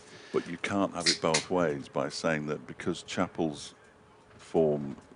It doesn't make any sense. Because if you look over his career, Lackmal is clearly a better bowler than Zach Chappell because he's played Test cricket. Dot ball there, by the way. So I think the system needs to be looked at. It's not an easy one. Clearly the benefit of it is that if that happens on any other day and he's genuinely not fit to play and he ain't going to play again, then you just don't get another bowler. So your batter's out of action. There's a beautiful shot here from Lyth through the covers. Might have been a slight touch of a hand on it on its way through, but it's still got easily enough pace to make it out towards a scoreboard to our right for 4 more to Adam, who's on to 19. The score 38 without loss. But what you can say is that in the old days you wouldn't have been able to put somebody on. So you'd have been down a bowler and missed that last wicket as well. So it's still better for Derbyshire than it would have been in those days. Yes, but we're not in those days. We're in these days. And there needs to be some. I mean, it might be very clear. I've not seen the regulations, but I'd love to see them. I'd love to see them. In fact, I could look them up, but I wouldn't know where to start. Rees coming in again to Lythe, who drives again into the covers, this time stopped by Thompson, and there's no run. I think it's still better than it was to be able to replace somebody. Yes. But the something like concussion is always going to be, there's always going to be debate, isn't there? Because it's not, surely, unless somebody goes down, I think what can't has get to, up, I think genuinely. I think what has to happen. Rees in, and Lythe drives through mid-off, deploy round to field, no run. Is that before the start of every game, you nominate a concussion substitute to bat and a concussion substitute to bowl. And then no matter what the situation, one will replace a bowler and one will replace a batsman. And if you're going to go on numbers, which is clearly what's happened here, if your all-rounder has a better bowling average than a batting average, then he's a bowler. Rees again, Lythe this time pushing to mid-wicket. Tumbling stop there by Matt Lamb, no run, end of the over, 38 without loss. That would take away any conjecture, because it's only because, bless you, it's only because Zach Chappell is on the ground that he becomes the concussion substitute. Whereas if you want a like for like, a bowler who can't bat, and apologies, George, if you're watching, George Scrimshaw would be the ideal replacement. S. Crampton Stewart from Chesterfield says, I expect there's a good reason Scrimshaw's not playing, but put me out of my misery. Well, he doesn't play much red ball cricket, full stop. He says Donald Carr was captain when I first started watching cricket at our beloved Queen's Park. But George would have been the ideal concussion substitute in a like-for-like replacement. But he's miles away, so that's not going to help. Alex Thompson begins a new over from the lake end, bowling to Finlay Bean, who defends this one back to him. Yorkshire going about this in exactly the right way. A relatively low target, despite it being the fourth innings of a four-day game, with lots of time left. And comes Thompson again. Again, it's defended by Bean back towards the bowler. More and more naked torsos away to our right, just slightly alarming. Yeah, I wonder what that lady was doing.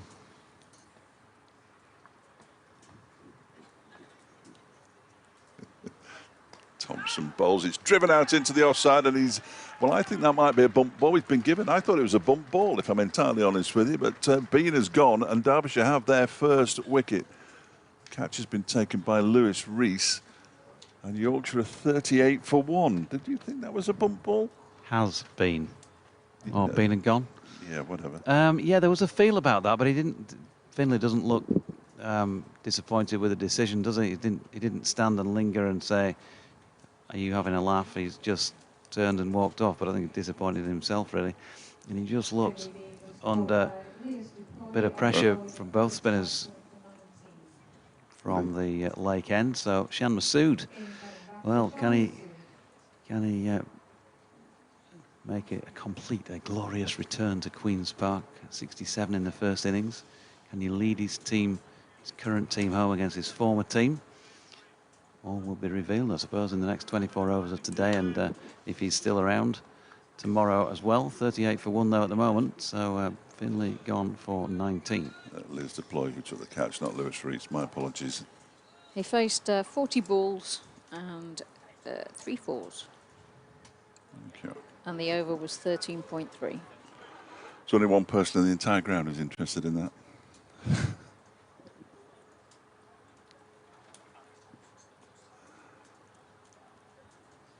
Mr. Stats next to me.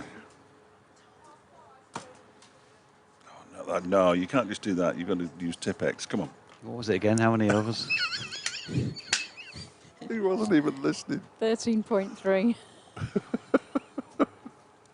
still trying to write down Duploy and Thompson. Thompson bowls to Masood, who's edged it just to the right of Wayne Madsen. He's off the mark with a boundary, but my word, that was close to a first bowler for Shan Masood.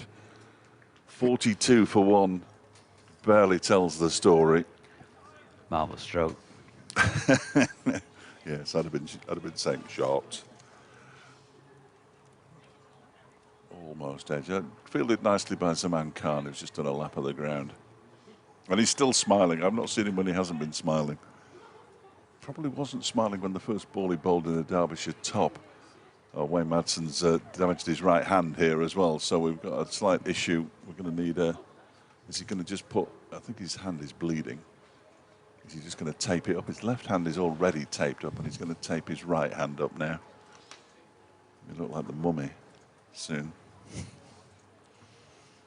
What's Wayne's nickname? Madders, something like that. Yeah. Is it Madders? Yeah, pretty much. Yeah, mad as a hatter. 42 for 1. Masood off the mark with that boundary, and 19 to Adam Lyth as we approach my 5 o'clock update. I'd be surprised if we saw another delivery before then, because, well, umpire Watts is coming across. I think he wants things to move on a little quicker than they are at the moment. Yorkshire with a further 170 to win. He can tape as much of his fingers as he wants, Wayne Madsen, because he won't bowl. Can you see what he's damaged? No, you'll have to speak into the microphone. That's how it works. Index finger on his right hand. Correct. Left hand. Left hand. Well, don't do... Well, I've got to hold the microphone in my left hand. I'm left-handed.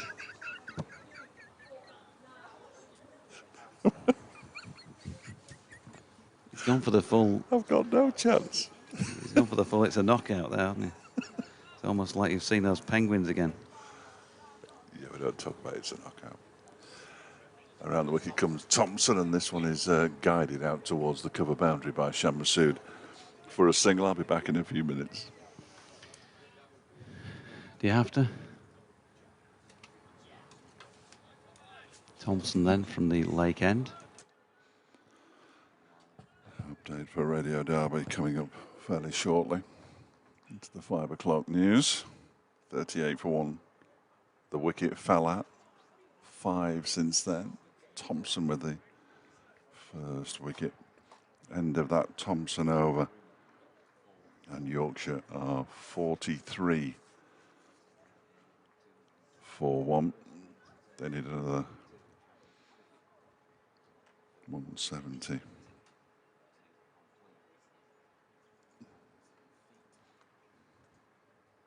$169.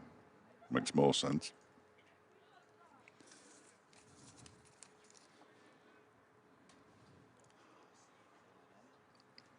Lewis Rees is going to continue, having been erroneously given a catch in the previous over by me. He has to deploy with the man who took the catch.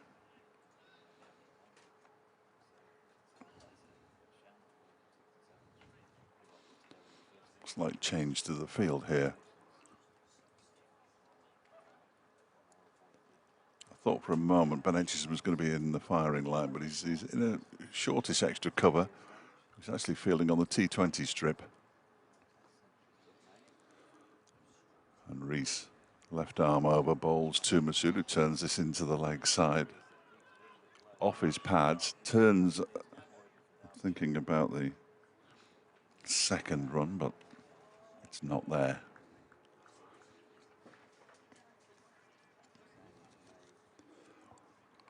Yeah, Yorkshire have been set 212 to win here, Ed, after Derbyshire's innings came to an end on 453 when Saranga Lakmal was hit on the head and had to retire out. He's been replaced by Zach Chappell, who opened the bowling, but it's Alex Thompson who's got the breakthrough. Finlay Bean caught by Lears Deploy for 19 with the score on 38. Yorkshire have moved on to 44 for 1 now, as Shan Masood almost out first ball. He's on 6. 20 now to Adam Lyth, and Yorkshire need 167 to win.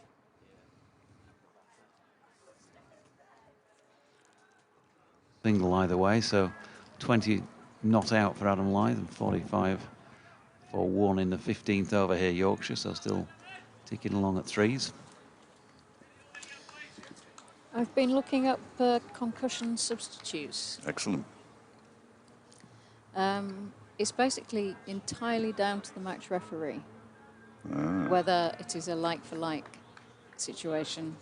Phil Whitty-case is the match referee. On this occasion, yeah, it's been around at a few Yorkshire games this year. So it's Big fan. his decision. Deploy in and bowling here to Masood. Not deploy, Reese even bowling to Masood. Deploy's done the fielding. And there is no run. Phil Whitty-case, I think, was also, check that back, but I think he was the match ref at Durham. Yes, I think he was when Saad Shakil was replaced by Finlay Bean. Was that like for like? Yeah, you'd said much more like for like, I guess. Although you could argue not, given their respective experiences in the game.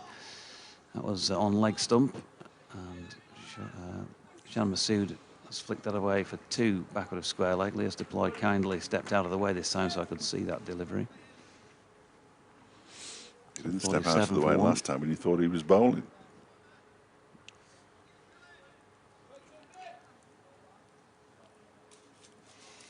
It's the heat. It's the latest in a litany of errors from your commentator, bracket S, close bracket. No need for brackets. Here at Queen's Park. Left arm over once again is Reese, and that's pushed into the offside by Masood. And there's no run. I can confirm it was Phil Whitty-case who was match referee. Durham versus Yorkshire. Well, it didn't do Yorkshire much good, did it, in the end, because they lost that match. So maybe it's... is there a stat on wins and losses for counties in matches when they've had concussion substitutions? Or there has been a concussion substitution within the match for whichever side. Reese in, driven into the offside by Masood. No run, 47 for 1 after 14. I think the first match I remember was at the Aegeus Bowl. Probably, it might have been my first season commentating in 2019. And I think it was Lewis McManus who was struck by a Dwan Olifia short ball and was deemed unable to continue. And forgive me if I've got those facts wrong, but that's what I think it was. And I do know for a fact that it was Ian Holland who became the first concussion substitute. And he marched out to the middle, and then he was out first ball. And I think Yorkshire did go on to win that match. Alex Thompson beginning a new over from the Lake End to Adam Lythe, who dabs it down towards the gully region when it's fielded by Ben Aitchison. He throws it to Leas Deploy, who misses it completely. 47 for 1, almost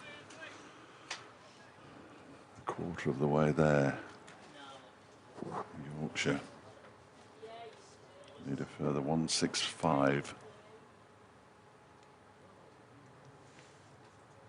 Thompson very upright in and bowls, and down the track goes Lythe, but in the end was Yorked himself, so just has to push it out into the offside. Ben Aitchison currently warming up, the only frontline bowler we haven't seen so far. Can he be the hero for Derbyshire? Thompson's in again, and that one's defended straight back to him by Lythe. Andrew Clark follows up to that question mark message, which clearly was open to interpretation in various ways, to say, just wondered what your collective commentators' thoughts were on that. I think we've sort of given them now, haven't we? Next delivery from Thompson on what? On the concussion substitution. Oh, yeah, I think I've said far too much already. I'll get myself into trouble. Dot ball. You don't agree with the fact that he wasn't allowed to bat, do you? No.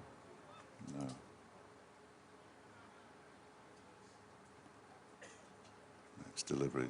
Because I haven't read the regulations. The regulations might actually say something about if somebody's batting average over the course of their career is twice as good, but on form this season they have the same batting average. So yeah, no statistics involved. It's just entirely up to the views of the match referee. The fact that he's this season been a far better bowler than Lackmell, as this one is guided to the man of backward point, who is Ben Aitchison, who I think we'll see sometime soon, but quite when, I'm not sure. We're going to see him now, I wonder. End of the over, 47 for 1. A maiden over from Alex Thompson, 20 to Lyth, 8 to Masood. And Lewis Rees is marching purposefully towards the pavilion end, and he's removed his cap, so that would suggest that we're not going to see Ben Aitchison just yet. And, Charlotte Evers of the Yorkshire Cricket Supporters Association just disappearing into the tent away to our right.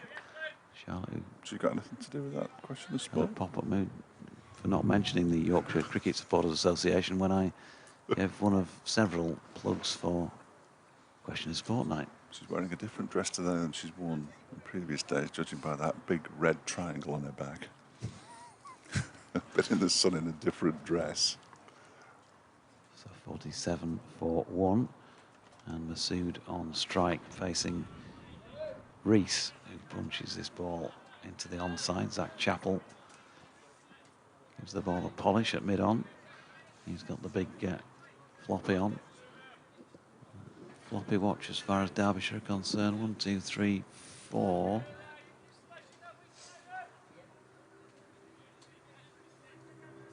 Not sure if that gets you any more bonus points or not. One more than Yorkshire had. In comes Rees. Masood, front elbow up, punches into the offside again this time. And there's no run. So Chappell, Lamb, Hayder. Where's the other one? Is it just 3 or 4? Did you say 4? Where's the other one? Oh, Watt, out on the mid-wicket boundary. The floppy hat wearers. Rees in again. Oof, this one spits a little bit on Shan Masood, who does well to avoid anything like A, injury, or B, the loss of his wicket, but he's looking at his wrist there. That spat at him, didn't it? It's the first time we've seen one keep low, I think, but nothing major with this ball in the hands of the Derbyshire bowlers misbehave. He's tapping down a particular area of the pitch. I'm not sure that's going to do any good. And your next update then?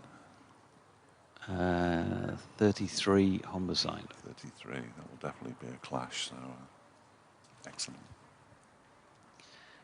Rees comes in again, and Masood flicking this one to leg. There is a sweeper out there, Mike Watt. And they'll settle for 1. 48 for 1. Shannon to 9 now. In the 17th over of this Yorkshire second innings.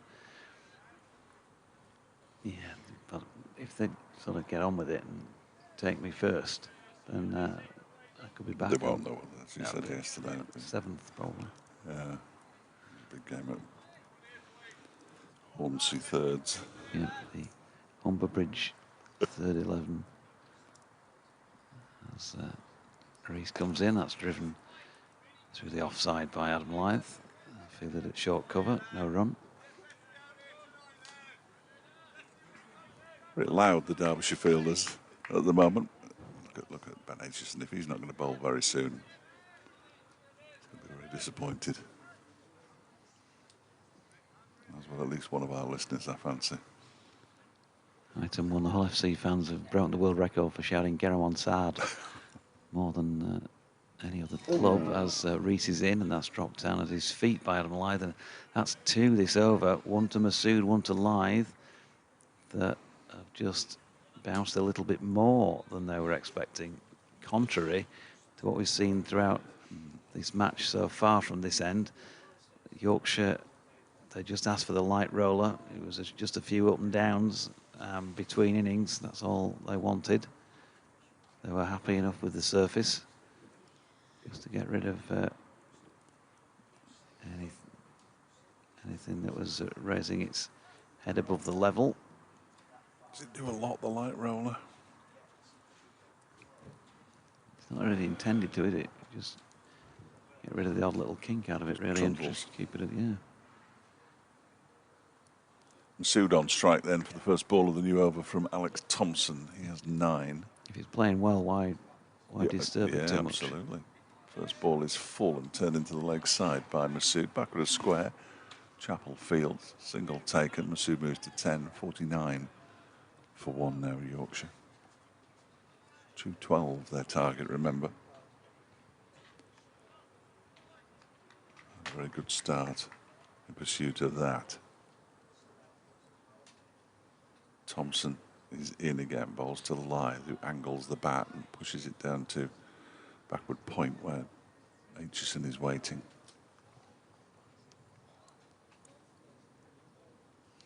More furious polishing done by Lewis Deploy. Lewis Rees is speaking to one of the coaching staff down there amongst the trees as this next delivery is played back to him by Lyth. Back to the bowler. Amongst the trees? There's a coach who sort of, well, it's Ajmal Shahzad. He's pointing something out to Lewis Rees, who's deep in discussion with him, but you can barely see the coaching staff because the trees are right behind them. A nice little flicked sweep shot down to fine leg for 4 runs by Adam Lyth. That was nicely done. That ball already looks quite tatty, doesn't it? Look at it. It does, doesn't it? That was a lovely shot, got to say. Just used the pace of the ball. Got down into a good position, took it on the half volley and just guided it. Sort of guided it over his shoulder. Down to fine leg for a boundary. He moves to 24, 50 up for Yorkshire, 53 for 1. Comes Thompson. This time he takes a step into the offside. Does Adam Lyth picks up a single as Mark Watt does the fielding on the cover boundary. 53 for 1. I just whacked myself on the headphones with the lip mic here, so Kate, I think you're going to have to take over as a commentary concussion substitution. That's definitely a like-for-like replacement. You've said more relevant things during the last 3 days than I have. I'm going to come up with a very relevant stat once I have finished my research. Love it. There's not that long to go though, so 54 for 1. Masood drives this one down the ground towards long on. Hayder down there in the far distance does the fielding. End of the over. 11 to Masood, who pinches the strike. 25 to Lyth, 55 for 1 now Yorkshire. It means they need a further 157 to win. 19 overs remain today. Glorious scene here, and so we're definitely back tomorrow. It looks like it, yep. Cloudless sky, and there's a couple of vapour trails away to the left of passing aviation. I'm sure somebody among the commentary cohort would know exactly where they're going from and destined to. There's certainly no shortage of whales around. A few of those have been beached around the grounds among the fan base. As Rees is in and Masood pushes that out into the offside, where stooping to field was Ben Aitchison, but couldn't reel it in. Lewis Deploy fires it into the gloves. Lewis Rees with a fairly obvious nickname as well. Reesy. You always have to add an "I," generally speaking, don't you, on the end of a lad's nickname in particular. Yeah. Here is big appeal by Rees for this one, but he was low and in doing so, and it thudded off Shan Masood's pad down to third, fine leg, I should say, for a leg bye. Yeah, Reesy had Romper around yesterday. Claire Taylor. That's why she was called Romper, and apparently because she used to wear a romper suit. Okay. And she was 6 months old. According to Jane Powell. And when she was an adult, I think. Here is Rees again. It's down the leg side. Has Lyth got anything on it, or was it the pad? It was something on it from the bat, because that's gone for 4. Very fine down the leg side. So 29 to Adam Lyth, 60 for 1. Bit too easy, that one, that. Bit too easy. List of players called Duppy. It's inventive. Van Aitchison is big un. Any idea why? No. Here is Rees. That's pushed into the offside by Lythe. Good tumbling stop by Harry Kane. 1 run. What's Harry Kane's nickname? I don't know. I've not actually heard anybody shout a nickname to him, Kamey. I'd have thought. Won't be anything more exciting than that.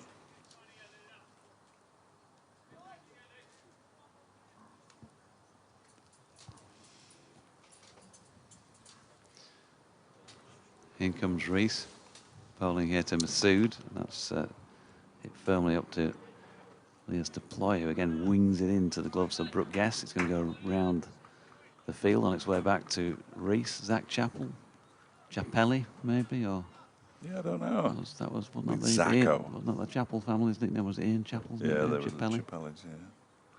There's Watty and Lammy out there, I know that. Conference going to take place here between the umpires for some reason. See if I can lip read. They want Leas Deploy. Leas Deploy, I think, has been summoned. Interesting. What's happening here? Yeah, get those goggle boxes on them. They want the ball. Has something been said? They're looking at the ball.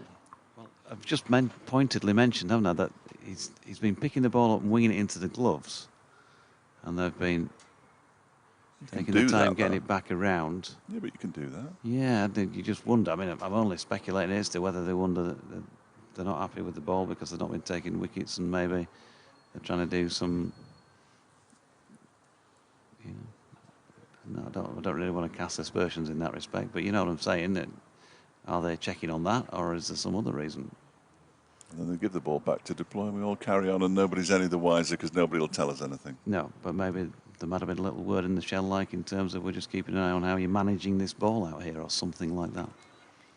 Maybe I should add no penalty runs signalled either, so Yeah, we are definitely in the dark. Maybe it's just a warning.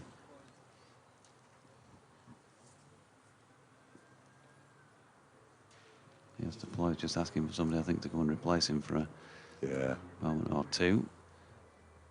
As in comes Rees again, no ball following all of that, so 2 more to the total. Do you think so? Do you think so?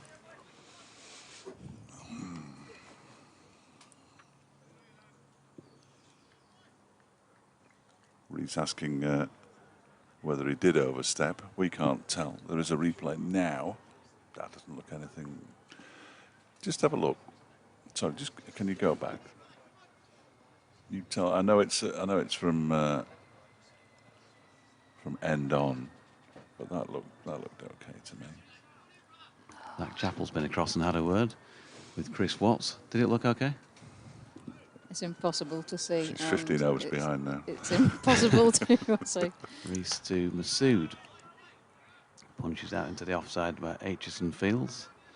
It's the end of the over. Again, Lewis Rees is in conversation, and quite earnest conversation with the umpire who called no ball on him. Leas Deploy is leaving the field to be replaced, not by Alex Thompson, clearly. That's Nick Potts, who is wearing an Alex Thompson top, but it is Nick Potts who's gone on. Deploy coming off, presumably to have a chat with his coach about whatever the umpire has said to him. Lewis Rees isn't happy. Nobody's happy. And Mark Watt is back. But of course, it being cricket, nobody tells anybody what's going on, and that is the most infuriating. If they just told us what they'd said, or signalled, or somebody was able to say, this has happened, this is what we're either not happy with or we are happy with it, and we would all be far better off. Watt in and bowls to Lythe, who pushes this one out into the offside. Watt's back chatting again. Lythe puts his hand up to his ear. He'll be enjoying it as well, I'm sure, Adam Lythe. Getting a little feisty. Watt in again, ball slightly quicker, strikes him on the pad. LBW given by Tom Lungley. And the return of Mark Watt, and he celebrates as though he's won the Scottish Cup. That one kept a bit low. Kept a bit low. Thank you very much at the other end of the box. And Lythe goes for 30. A big, big wicket for Derbyshire. LBW. Just don't tell Doigi who's nipped off somewhere. That could be a big one. 63 for 2 now. It definitely kept low though. And they still need 149 to win. It's all happening here at Chesterfield as George Hill goes out to the middle. 30 off. I'll never get it from the computer, clearly. Oh, sorry. No, you're right. 30 off 59 and 4 fours. Thank you very much. Don't tell him what over it was when he comes back. He'll have to work it out for himself. Well, let's second ball of the 20th over? It was, yeah, but let's see if he asks. See if he asks. He'll be asking for a blow-by-blow description of what happened. So Mark Watt with his first wicket. Both wickets have gone to spinners. I don't know if there's anything significant in that. Definitely Derbyshire thought it was going to spin. And Lythe perishes.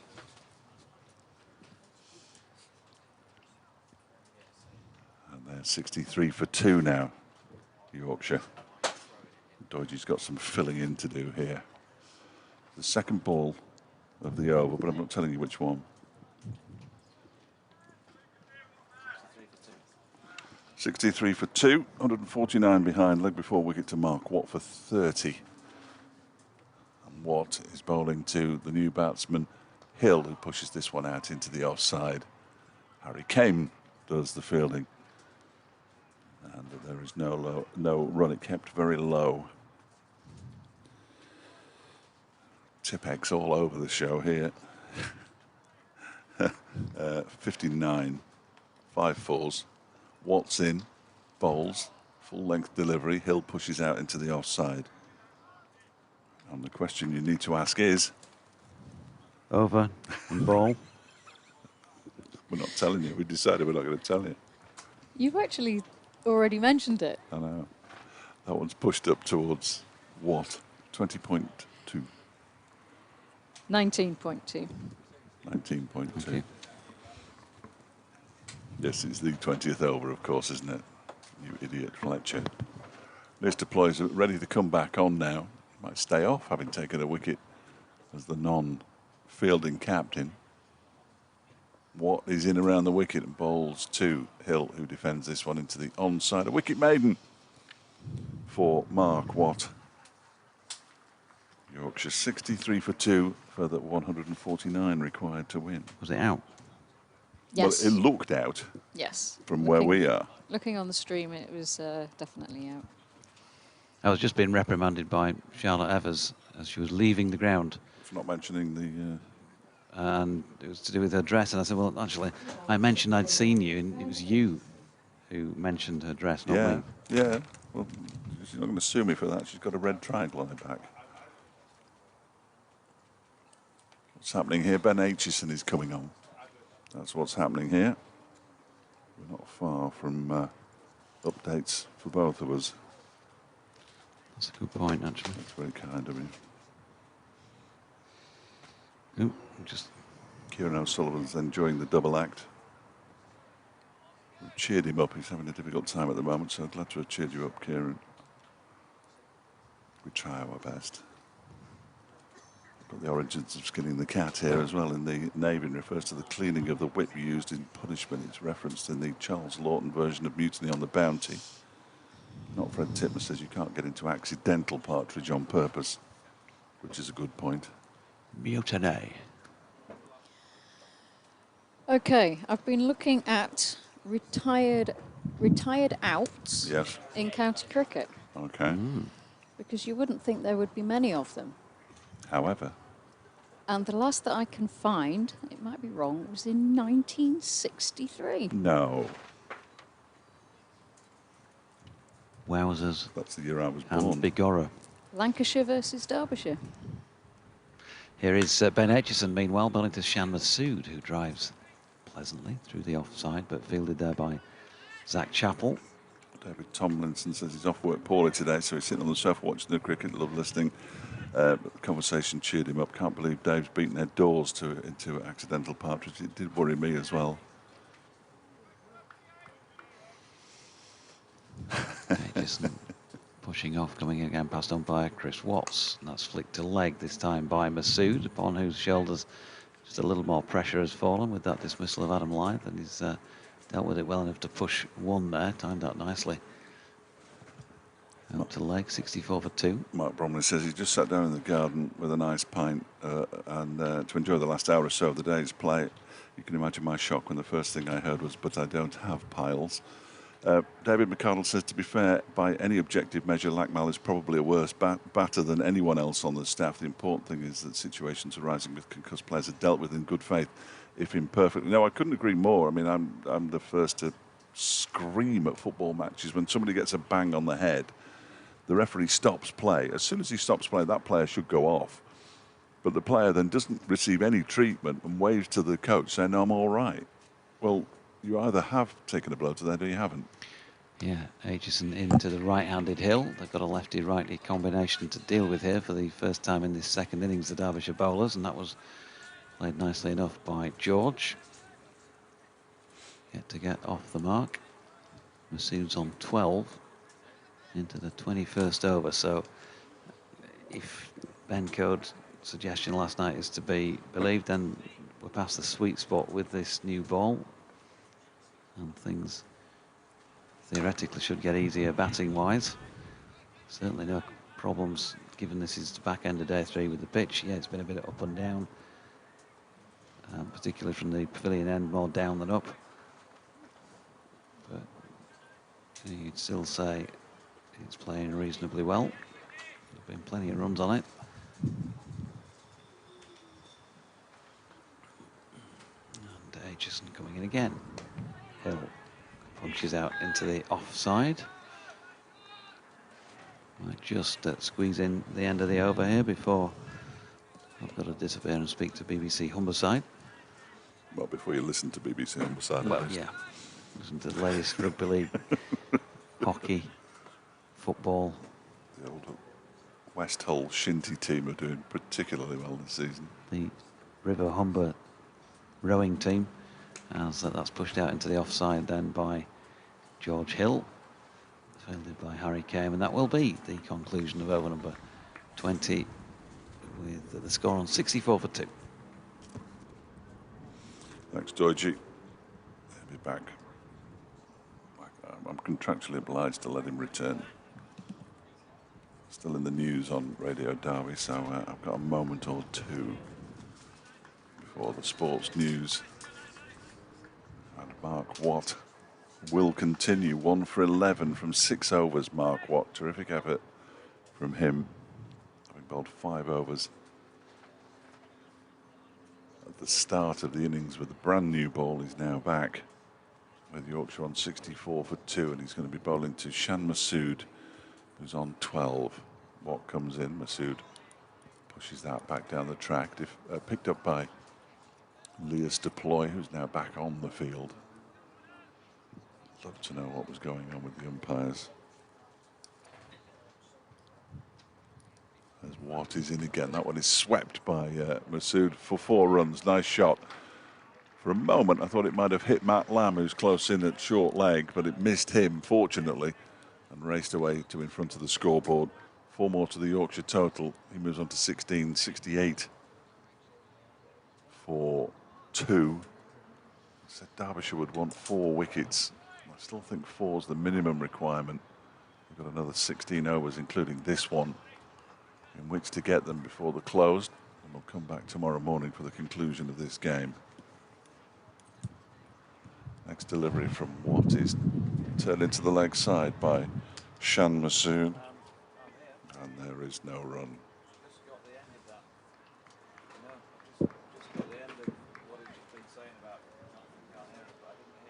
Watt has the ball back in his hand. And In he comes. Wharton bowls. That one is off an edge, down towards third man. And it will go all the way for 4. A very fortuitous boundary for Mark Watt. 72 for 2 now. 20 to Masood. Still on with the weather on Radio Derby. I'm not sure whether... no, doesn't look like he's going to get back, which is a bit of a shame. Oh, he's going to try and get back. No. They're just about to come to me. Well, they are, Chris Coles. Yeah, you're right. 72 for 2 now, Yorkshire. Finlay Bean was caught well by Lewis Deploy off the bowling of Alex Thompson for 19. And just a few moments ago, Adam Lyth, leg before wicket to Mark Watt, who celebrated wildly the dismissal of the former England opener. He was out for 30. Controversy continues to dog this game, if you like, because the umpires got together a few overs ago and looked at the ball and then spoke to Lewis Deploy, which is interesting. We don't know what they said. Lewis Deploy then left the field. Presumably he's going to have a word with Mickey Arthur. He is now returned. So hopefully we'll find out what happened at some point. But typical cricket, they don't tell us anything. Deploy earlier made 170, 146 for Haider Ali as Derbyshire reached 453 for 9 before Saranga Lakmal was hit on the head by Matthew Fisher and was retired out. So that was the end of the Derbyshire innings. He was replaced by Zach Chappell, who opened the bowling with Mark Watt. Watt and Thompson have got the wickets. Yorkshire currently 73 for 2, which by my calculations suggests that they need 139 more to win.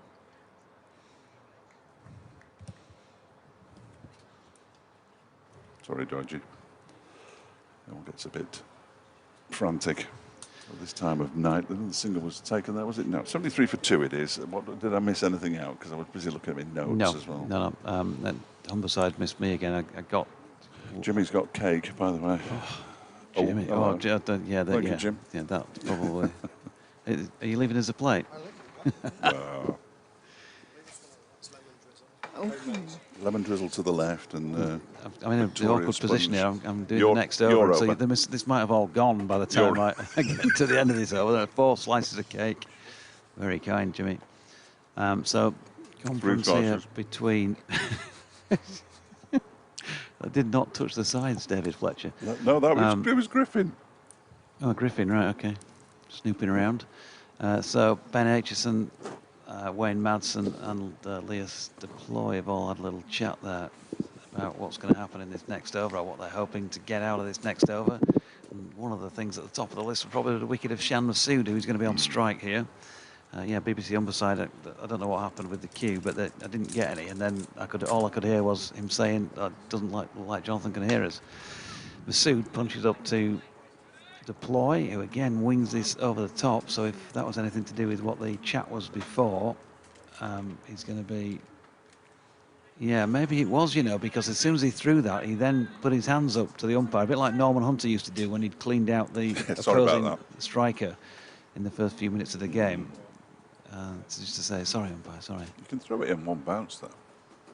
Aitchison in, flicked off the legs by Masood, down to fine leg. Mark Watt is diving in vain, and that will be 4 runs. 25 to Shan, and 77 to Yorkshire, but for the loss of 2. Russell Walker says, thanks to you and Fletcher for another very enjoyable day's comms. Currently more tense than a shop full of tense things for a Yorkshire win. High time that the Tykes brought home some bacon, and then Wicket. Lord help us. I think they're going to bring home the bacon from a shop full of tense things. You better go to the butcher's. Aitchison in again. Masood drives the mid off. Chappell fields no run. Craig Traps. Afternoon to you, Trapsy. He says, just out of the pool, listening to the comms. All right for some. Although it is nice down here, so wherever you are listening to the comms, by the pool, we've got a lake down here. Our pool's bigger than yours. We don't need a pool.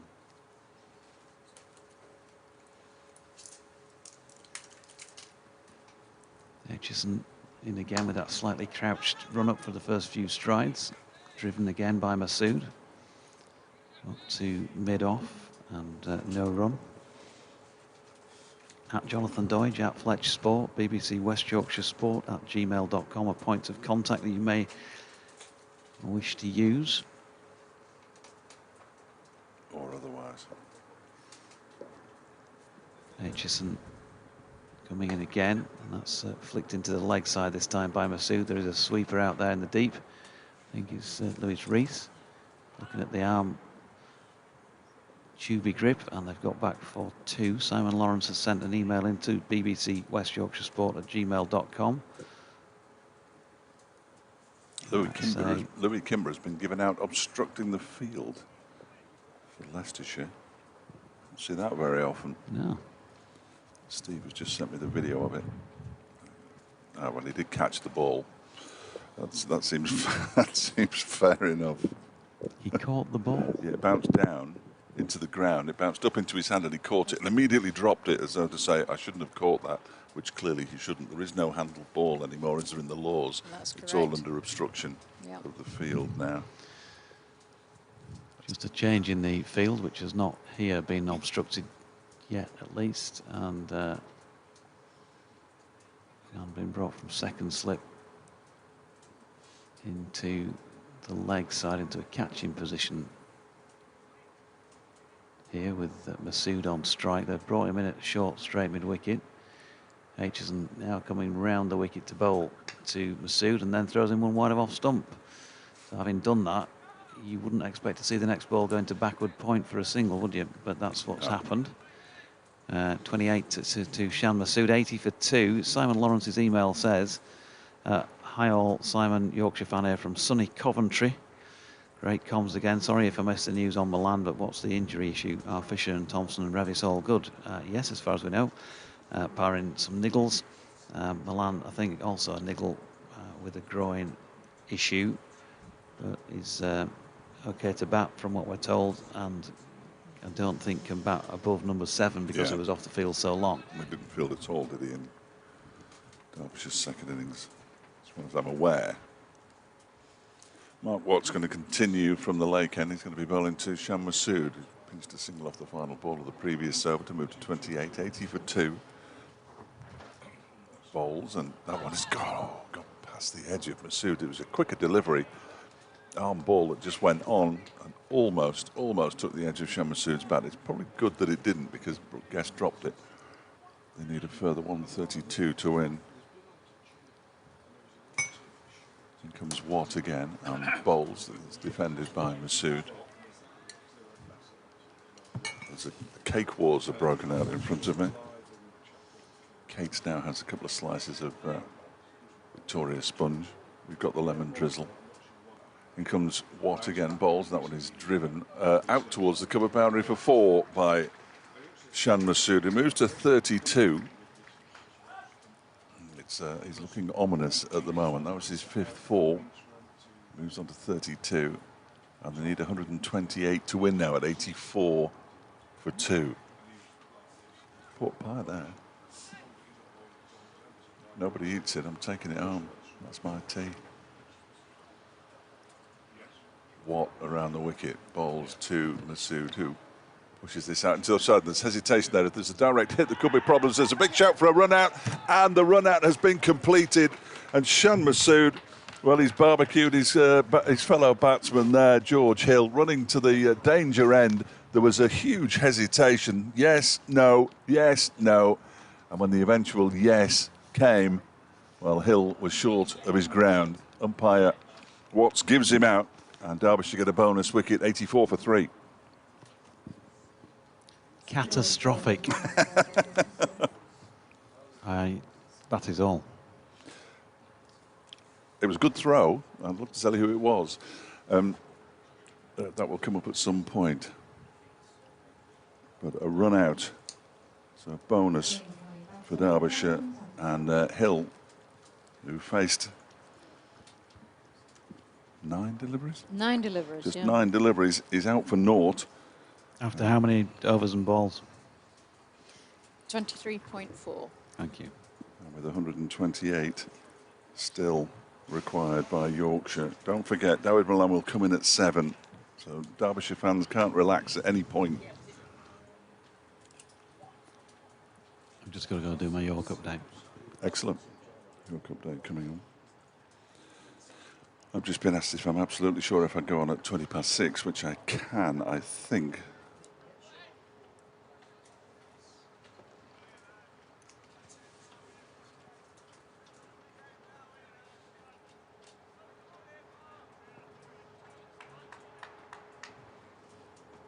It looks like that Aitchison was the fielder. Thank you. Apologies to the Aitchison family for not spotting it. Good throw. Ben Aitchison. First delivery from Watt to the new batsman. Johnny Tattersall is pushed back towards the bowler. Derbyshire tails up, even though it's only 3 down. Reenan in South Africa's been in touch. Pressure resulting in that run out, I dare say. Keep watching Reenan. Here comes Watt, bowls to Tattersall, who pushes this into the onside this time. Harry Kame finds himself there. Liz Deploy's having a chat with Zach Chappell about something. Ben Aitchison's going to continue.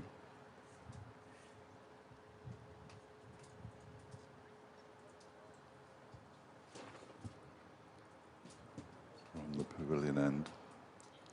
He's bowled just a couple of overs so far for 8 runs.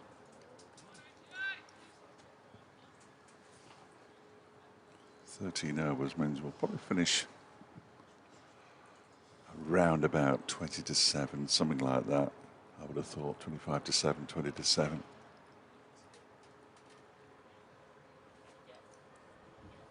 I was waiting for a message. He's on now. He's on now.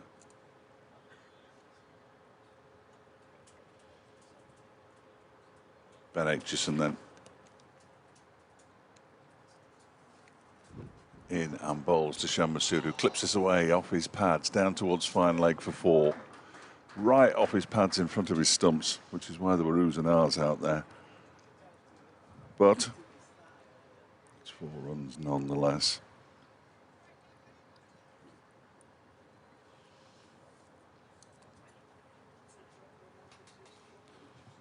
Yorkshire move on to 88 for 3. And that means they just need 124 to win.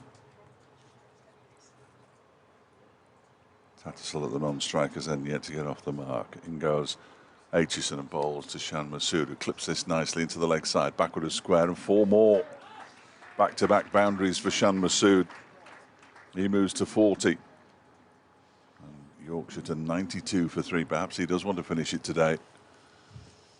Certainly going about it in the right way, the former Derbyshire man. Beautiful batsman to watch. I watched an awful lot of him last season before the big bucks came in. 92 for 3. It was here at Chesterfield that I told everybody that he was signing for Yorkshire as captain, I remember, in the T20 last season. It proved to be absolutely correct, the information.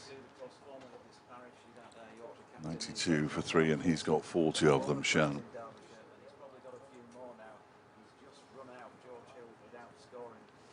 In goes Aitchison and bowls to him, and this time he whips it into the leg side again. Can the fielder get round in time? He can. Lewis Rees. And they get 2 runs.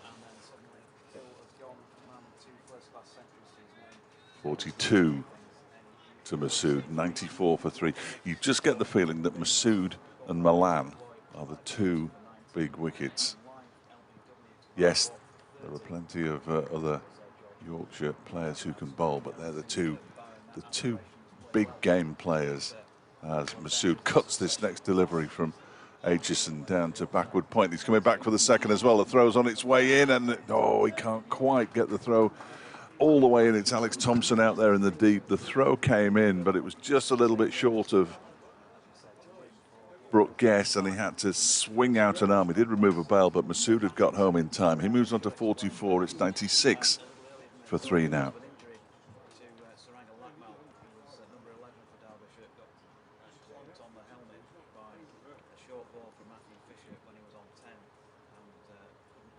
Some of Deutsch's updates go on a bit, don't they?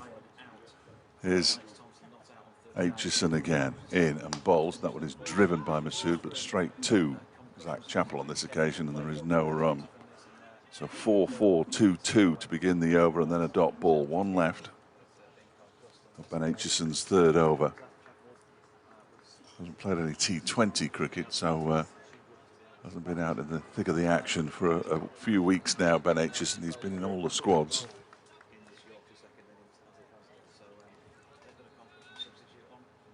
Aitchison tosses himself a catch. He just wants the man on the point boundary moving slightly squarer. He's on his way into bowl. Pavilion end, in and bowls to Masood, who cuts this one backward of square, and it goes for 4. Or it doesn't go for 4. It's a brilliant piece of fielding from Alex Thompson, who'd just been moved from that exact position. But they pick up another 2, and that's an expensive over from a Derbyshire perspective. 14 runs coming off it, 98 for 3 now, Yorkshire, and Shan Masood moves on to 46. Yeah, stung into action by his running out of George Hill, perhaps. Just send the 2 key wickets for the big game players, Milan and Masood. They would fill the Derbyshire bowlers full of confidence if they can get both of them. Not sure whether we'll see Milan today. We may see him tomorrow. We expect to see him tomorrow. You kind of wouldn't want him to go in any later than 7, though, would you? Give him time to get whatever's needed. You don't want him to run out of partners. I'd love him to run out of partners. As I say, you wouldn't want him to run out of partners. Mark Watt's going to continue from the Lake End. He's already got a wicket in his previous over. There was a catastrophic run out. George Hill was skewered. In comes Watt around the wicket and bowls. Tattersall pushes it out into the offside. And there's no run. 98 for 3.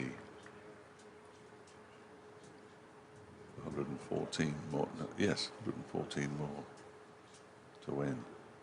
That has come down alarmingly. And alarmingly quickly.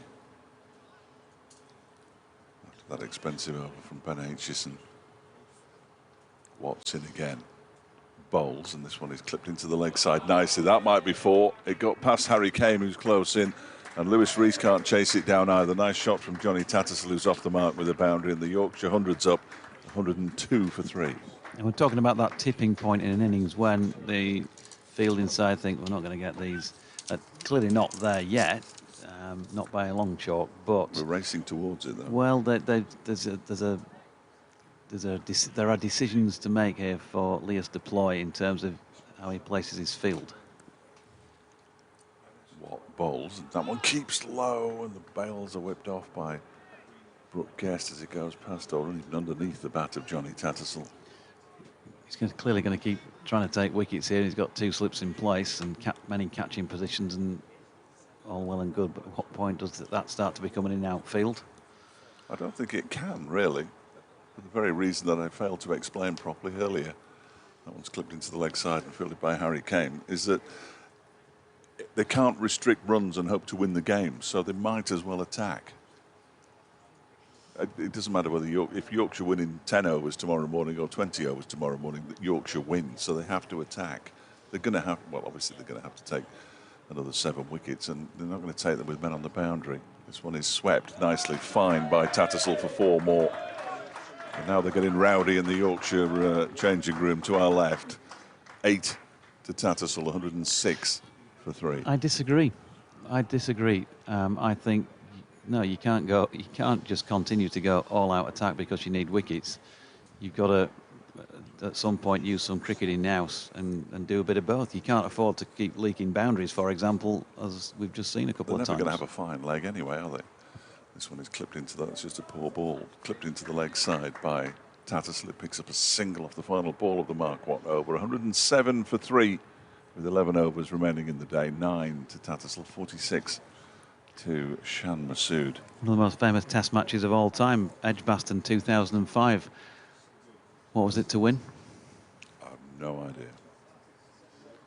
Something like 4 to win or something. I can't remember exactly, but Well, you've asked me a question. Brett Lee whacked it, didn't he, out into the whacked it out into the deep. They still had a man covering the boundary in a case like that. Well, you're covering the boundary. So, but you're saying, what are you saying then? Are they going to cover the boundary at some point or not? They are covering the boundary. There were 2 men out on the leg side for Tattersall, but he's clever enough. So they're going to drop no more than 2 men out at any point between now and the end of this match? Offside. I don't think they will, no. I don't think they will. Okay. Well, let's see how that one goes.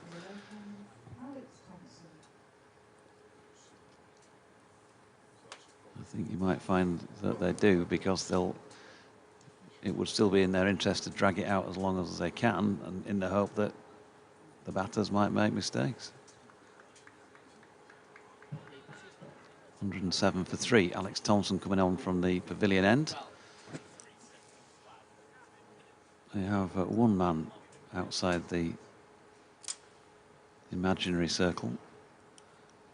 Deep backward square leg at this moment in time. They've got a ring field with the close catcher in on the leg side, but not coming into play here.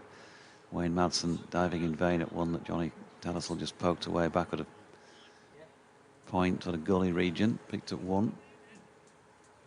He's on to 10. 108 for 3. But yeah, wherever you place your field, in any case, you are relying on some accurate bowling, some pressure being put on. Thompson round the wicket. Masood just flicks that away back at a square. It's not a good delivery, and they'll take the 2 every time. 48 to Shan Masood. 110 for 3. Some shaking of heads going on to my left. I'm a little bit perturbed. Excellent. There were too many easy runs at the moment. You can get some sun cream for that. Yeah, that's not what I'm perturbed about. I'm still going back to this retired out, you know. Yeah, I'm with you. Scandalous, really. Since 1963, nobody in the county championship has been retired out. David Charlesworth says, sorry if I've missed this on commentary, but any clues why retired out and not retired hurt, as would usually be the case? No, retired hurt does not exist. No.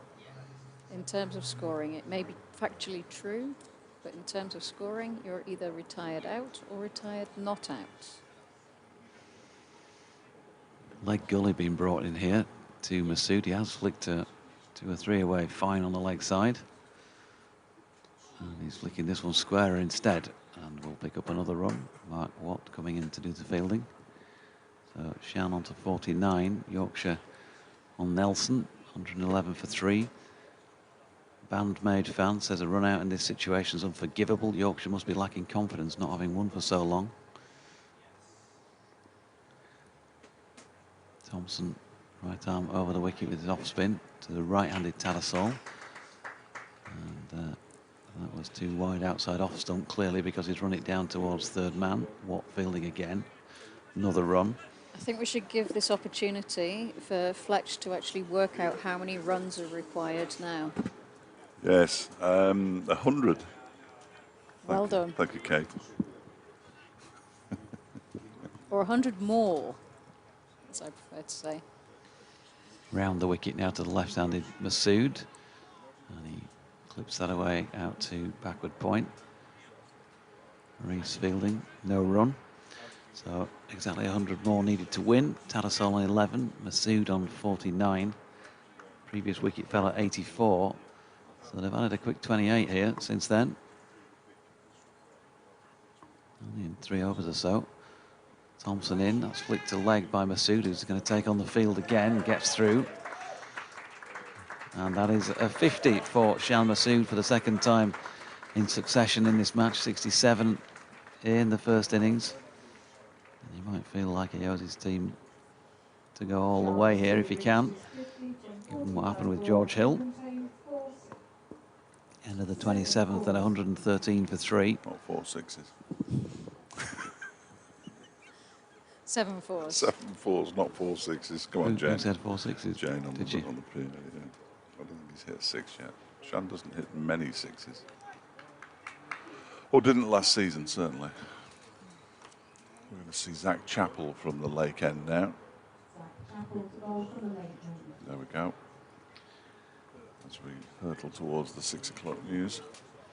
Barra, Andy Barraclough says, hello team. Fantastic commentary listening from Boiling. Is it Maurepas? Maurepas? No idea. Approximately 50 kilometres outside Paris. 3 wickets down's the concern, but with Milan batting so low down, we do have a good chance. Here's hoping to see this one out. But I've got a terrible feeling.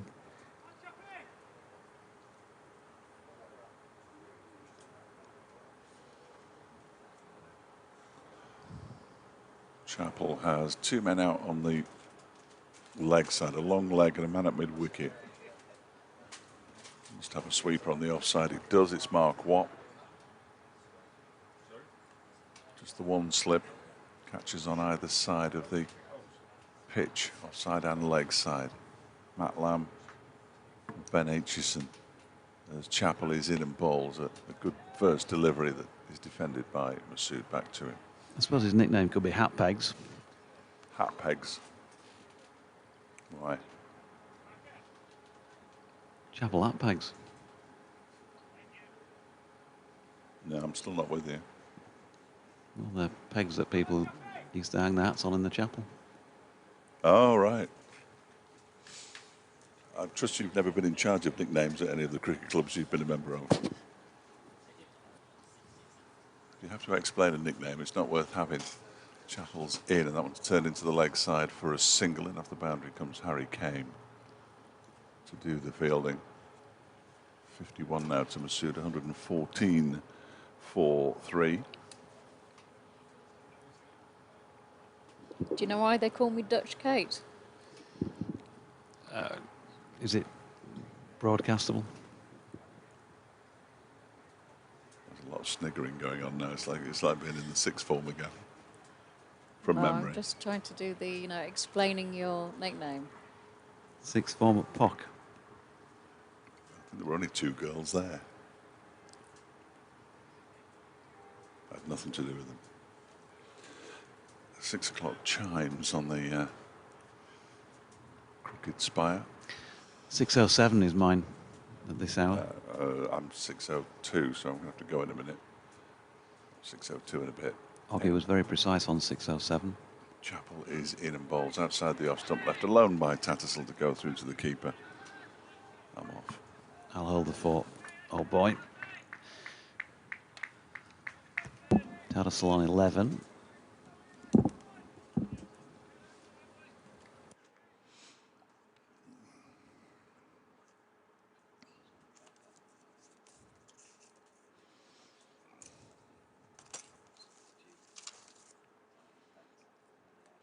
So just a further 98 to win now, as this one is played into the ground by Tattersall and fielded by Ben Aitchison at backward point, or gully probably.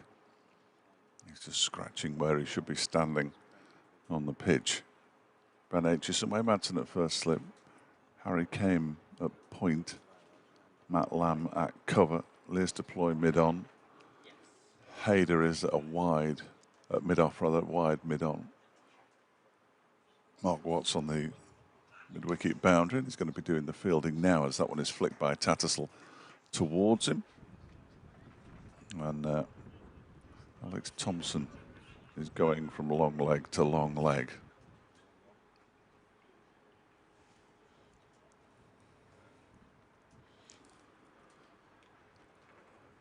Still in the balance, and it's probably just tipping towards Yorkshire at the moment. They're 115 for 3. They're chasing 212 to win, so 97 more required. And Shan Masood is out in the middle. He's on 51. They have lost George Hill to a catastrophic run out. Masood absolutely barbecued him. He was out for naught. Adam Lyth for 30 and Finlay Bean for 19. But you would expect Yorkshire with Masood there and Dawid Malan still to come will have enough in the tank to get over the line. 116 for 3 now. They need another 96. 3.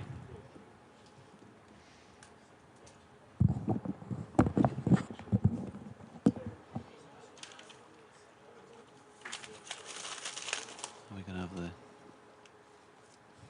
change in the bowling. Alex Thompson from the Pavilion end still. He's got left-handed Masood on strike. Sent a man out into the deep square on the offside. Square cover, really. Backward point. And then there's a fair bit of discussion between several other fielders as to where the rest might go. Madsen, Deploy and Guest talking to Zach Chappell, who's just bowled that previous over. In fact, Wayne Madsen is now the man who's speaking to him. Liz Deploy is the captain. Wayne Madsen is the talisman. So interesting there. He had quite a stern word with him, didn't he, really? I think he wants him in straight somewhere. No, he doesn't. He wants him at mid-off. Like it's really excellent reading of the situation there, didn't it, initially? I just thought I'd help you out rather than describing them as several players. I thought I'd name them for you. Alex Thompson. So the listeners know what's happening. Right arm round the wicket. And Masood bunches that one to mid-on, where it's fielded there by a fielder, Ben Aitchison. And there is no run.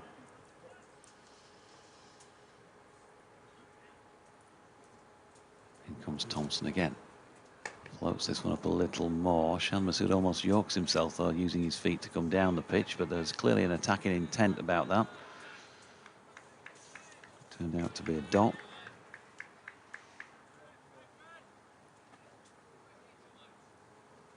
Two of those in the over so far. Slip and leg gully, leg slip in place. As Thompson's latest delivery is dropped into the offside this time by Shan Masood. No run. 116 for 3. 96 required by Yorkshire. 7 wickets required by Derbyshire. 9 overs remaining. Just under 9 overs remaining on this third day. Thompson in again. Masood, there's the attacking intent, and he's got it over the top of deepish mid-off and will pick up 4 runs. Zach Chappell was the man who'd been sent out there, and he did jump and extend the arm but couldn't reel in the catch. So Masood with that moves on to 56 and Yorkshire to 120 for 3. I think I better disappear and speak to Oggy. Excellent. Everybody in West Yorkshire flocking across to West Yorkshire Sport. Locked in the chair. Next delivery is smashed back down the ground by Shan Masood for 4. A 1 bounce 4. Again, just using his feet to come down the pitch to attack Alex Thompson. And now it's below 90. 88 to win for Yorkshire. Only 9 overs, including this one, so 8 overs and 1 ball left today. They're not going to do it today. Sure, they could ask for the extra half hour. Okay, we're going to, yeah. I suppose it'd be better if it finished. And then coming back tomorrow to watch 10 required off an entire day's play. But we'll wait and see what happens. As in comes Thompson again. He smashes it into the leg side. And it's nicely fielded by Harry Kame as a fly lands on my glasses. No, it's not good. I'm completely blind without them these days. There we go. It's like my windscreen of my car now. 124 for 3 at the end of the over. It means that Yorkshire need a further 88 to win. Shan Masood has 60. And 12 to Johnny Tattersall. 2/3 of which have come by way of boundaries. Alex Thompson having a chat with Brooke Guest, the wicketkeeper, just to see if there's anything that he can work. Some kind of oracle to try to get rid of. Well, the main danger at the moment appears to be Shan Masood, although Johnny Tattersall's a very decent batsman in his own right, of course. And David Milan will come in at 7, if not slightly later. That's the earliest he can come in, having not fielded the Derbyshire second innings. Here's Zach Chappell from the Lake End, bowling to Johnny Tattersall, who defends this one out into the offside. Lamb does the fielding. And there's no run.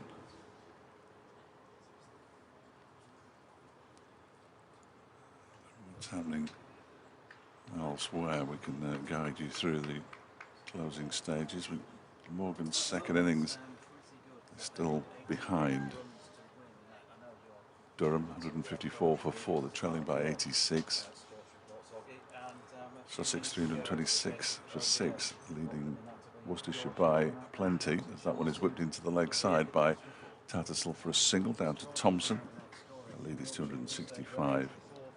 And Gloucestershire against Leicestershire. Leicestershire 326 for 6, trailed Gloucestershire by 42 in a game that you would imagine will end in a draw with 1 day to go and 2 innings yet to be completed. A lot of rain on day 1 down in Bristol.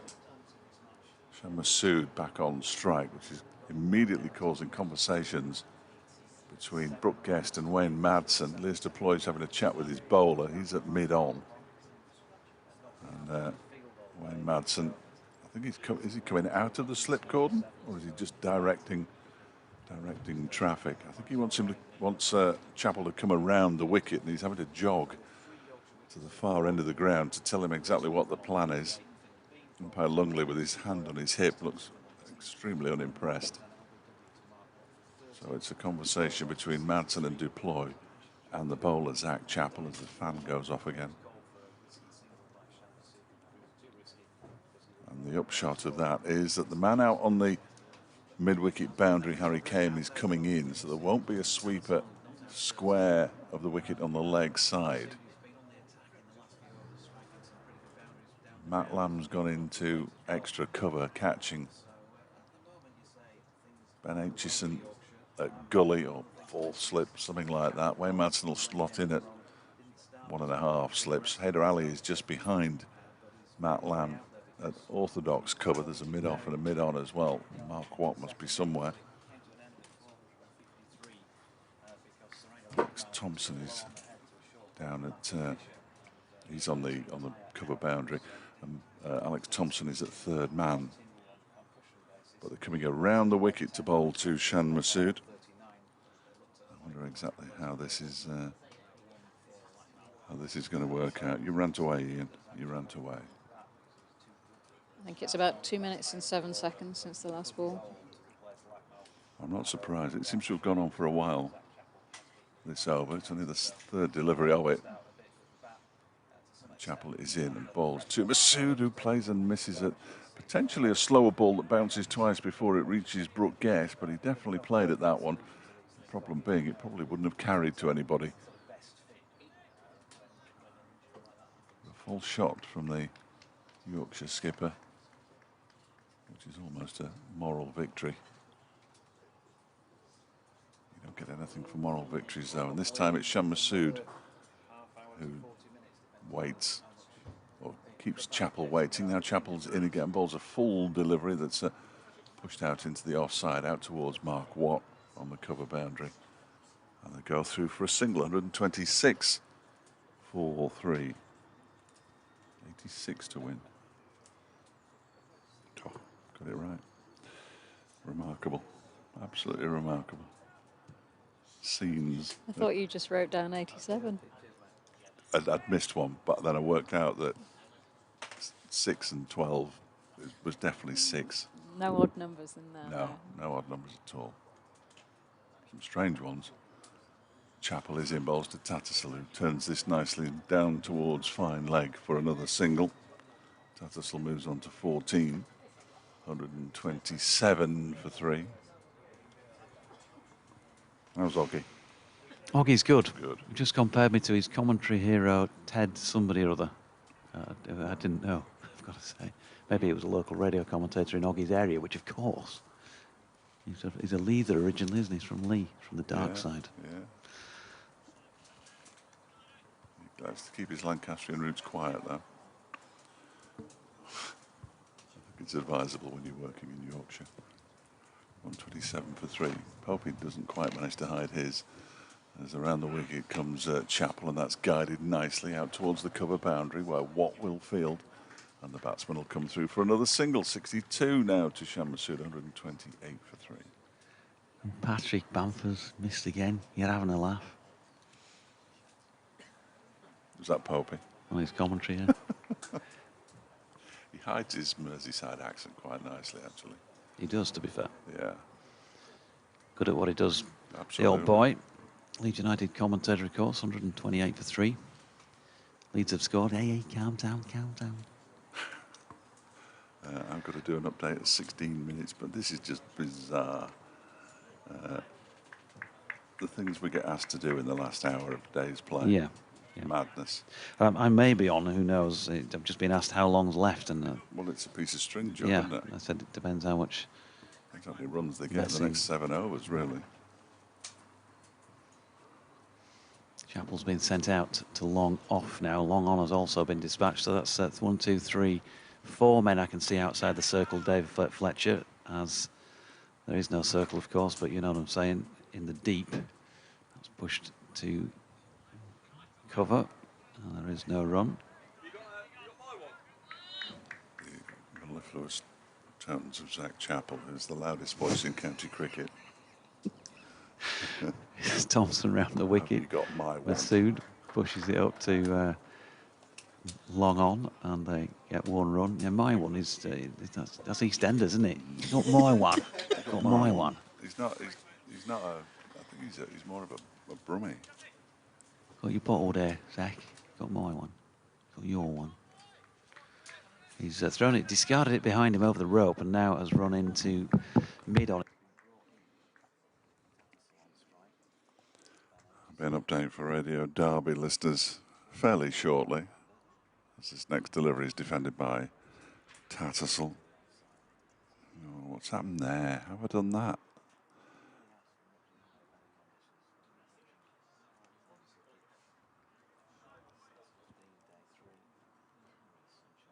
.83 to win. This next delivery is defended once again by Johnny Tattersall. As an ant running around on the Formica, which is quite apt, seeing as ants produced formic acid. It's wasted on the stream. I should be doing that on the BBC stream. In comes the next delivery from Thompson, driven straight back to him, but not timed. 129 for 3.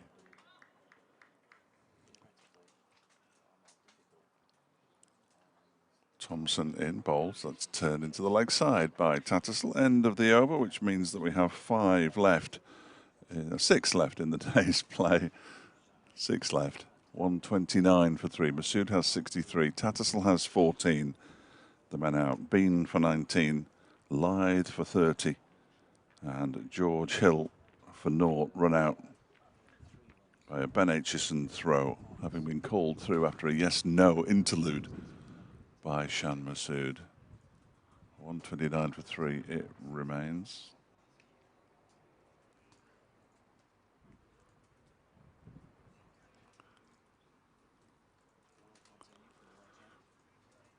Zach Chappell to continue from the lake end. Slip in a gully, man close in on the offside as well. He's bowling to Shan Masood, who defends that one.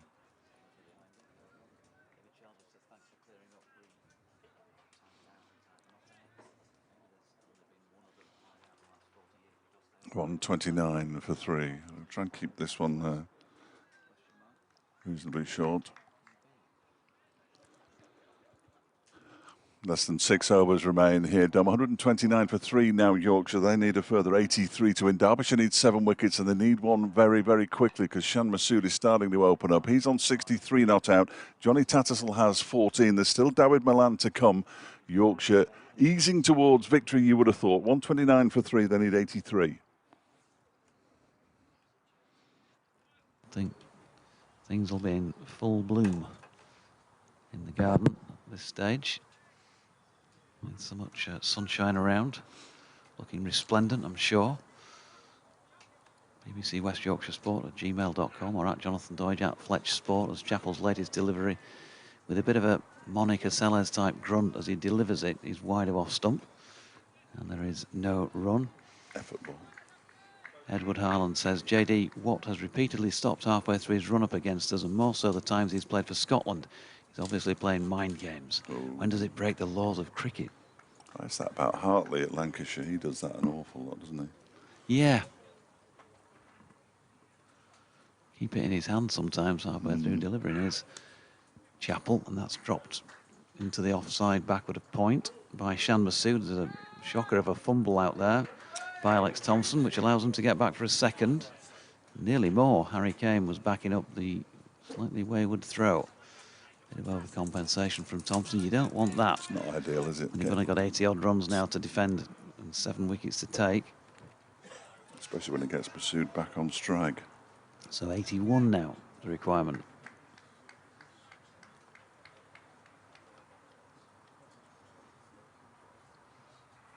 Madsen at slip. Aitchison at gully. Waiting for a catch. As Chappell makes his way in. Masood doesn't get the contact he wanted on that. Drags it back around to Zach Chappell, no run. Boy, had another chat with his bowler there. For that delivery.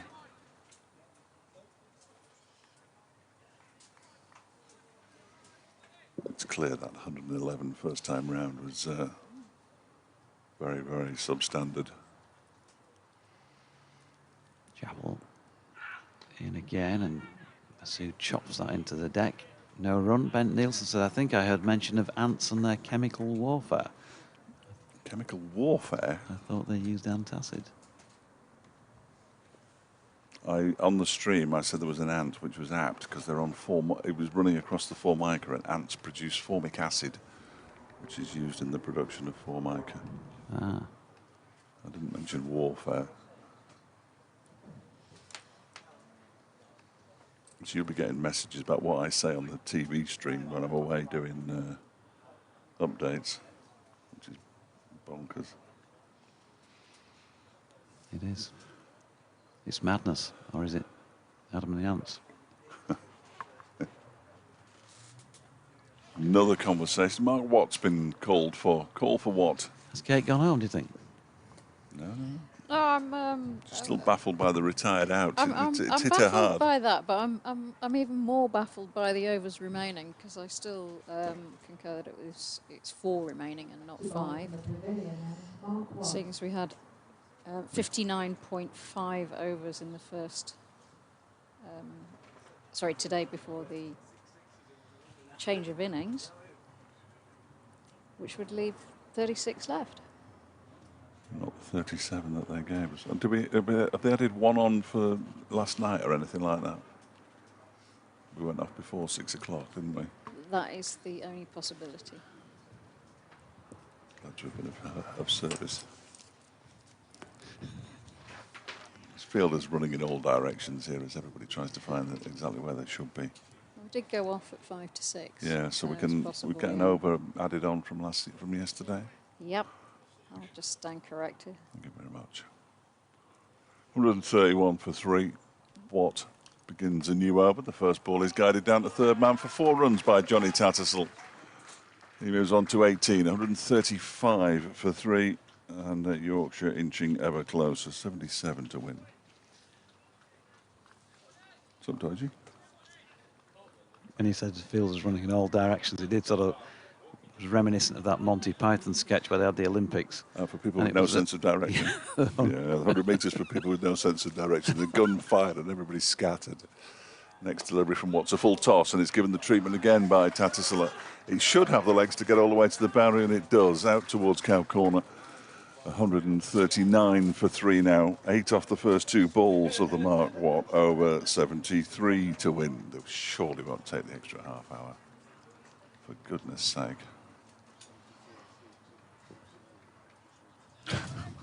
4 overs. Let's get it done. Nice drive home in the dark sunshine tonight. It might be dark by the time we get out. Next delivery just keeps a bit low, and Tattersall keeps it out well. Puff of dust comes up as well as he moves his feet in the crease. Yorkshire very much in control at the moment. Derbyshire in desperate need of at least 1 wicket before the close, if not 2 now, as Watt bowls look like a 24-yarder. And it's pushed back by Tattersall. Back to the bowler. And there's no one. I can't tell if he's bowling from 24 yards when he does from this level. He's coming around the wicket.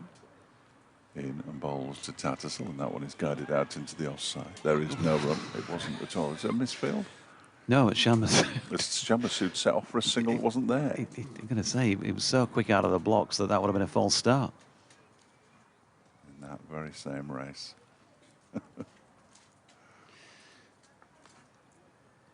Watt around the wicket. In and bowls to Tattersall, who guides this to backward point. And there's no run. Got out of the over reasonably well, but started it quite poorly. Mark Watt, 139 for 365 to Shan Masood, 22 to Johnny Tattersall, 73 to win. Ben Johnson-esque. Remember that? I remember getting up at whatever time morning that was to watch him win that. I think it was the 87 World Championship 100 metres in Rome. Oh, okay. Thinking it was utterly remarkable what we'd just seen. The most remarkable thing I've ever seen was him in the 88 Olympics when he got disqualified. Yeah. And he was 10 yards in front of everybody else in a 100 metres race. And I just thought that's fantastic. And then, of course, 2 days later he was banned. It could have been that one, actually. Yeah, one of them got up really early. You wouldn't have to get up early to watch a race in Italy, would you? No. Unless they were doing it first thing in the morning. 139 for 3. Over to you. Is it you? Or is it me? Is. No, you've just done that last over. Stop hogging the limelight. Here's Thompson in. That's cutaway really out to cover where Mark Watt does the fielding. They get 1 run. Oh, the ice cream van walls as well now. Look, one's moving in down the far corner. He's not quite inside the ground. Could be some trouble here. Stewards are going to be moving in shortly. We have seen that. Yeah. Okay, he's pulled up in a threatening manner as well. They might get a ball through the window if he's not careful, though. Mind you, the other one's closer.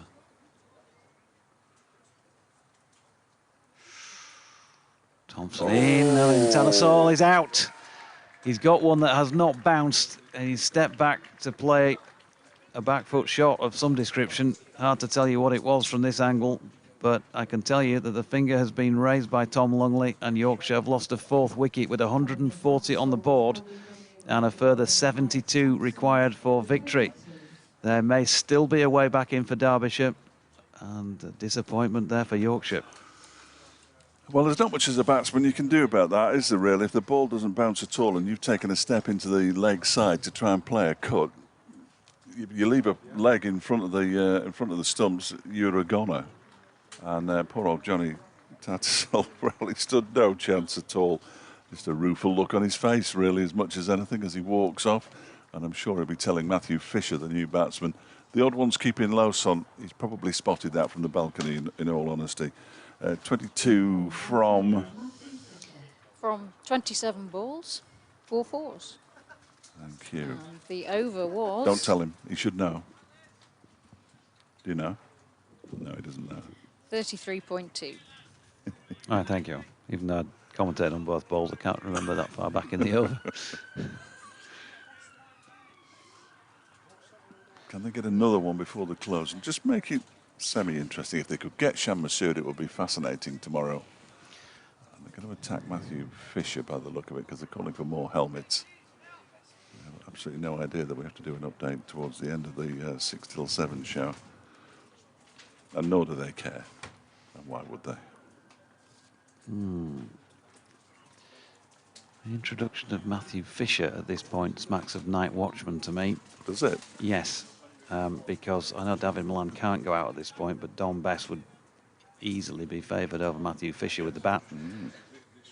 Jordan Thompson as well, Matthew Revis as well. So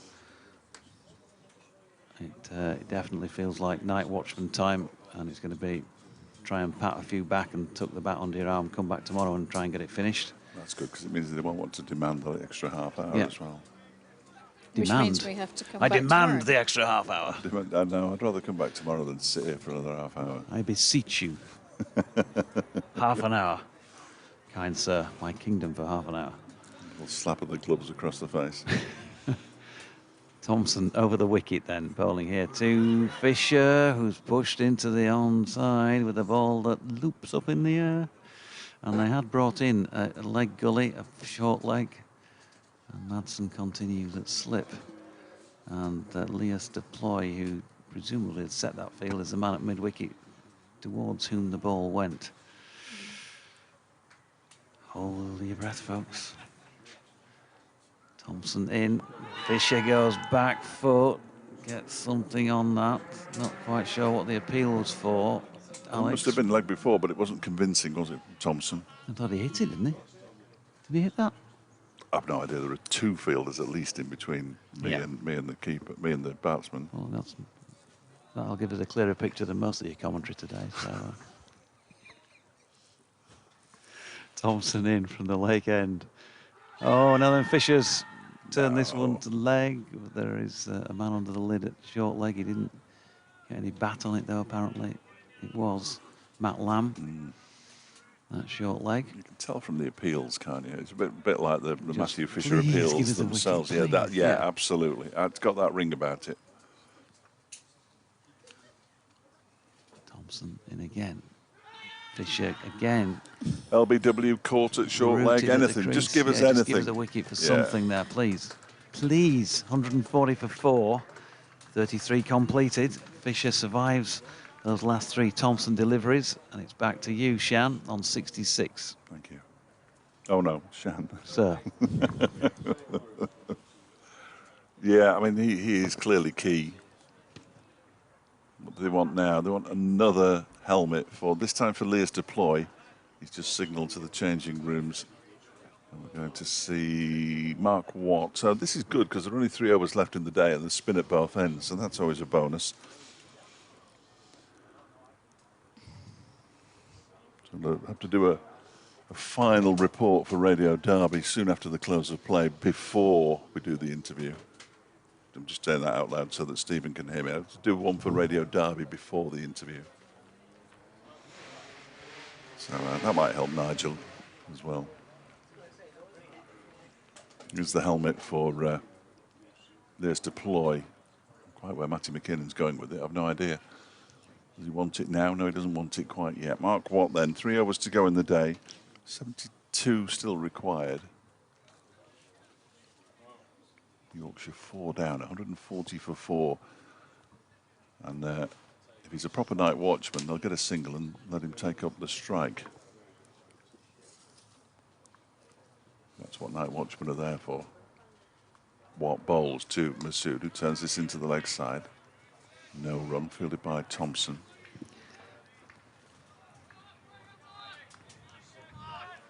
He is there to protect Masood effectively, isn't he now? There's a man straight mid-on. That's a sweep shot. There's a big appeal for leg before wicket from Mark Watt. Single is signalled as a leg by, in fact, in the end. And we've got no idea what guard Shan is batting on for starters. Is he batting on 2, for example, in which case you've got to be joking to even raise your voice there. The way he played the shot, he might be batting on off stump. He's clueless from this angle. It hit him on about the 6th stump, outside off. Yeah, outside off. Okay.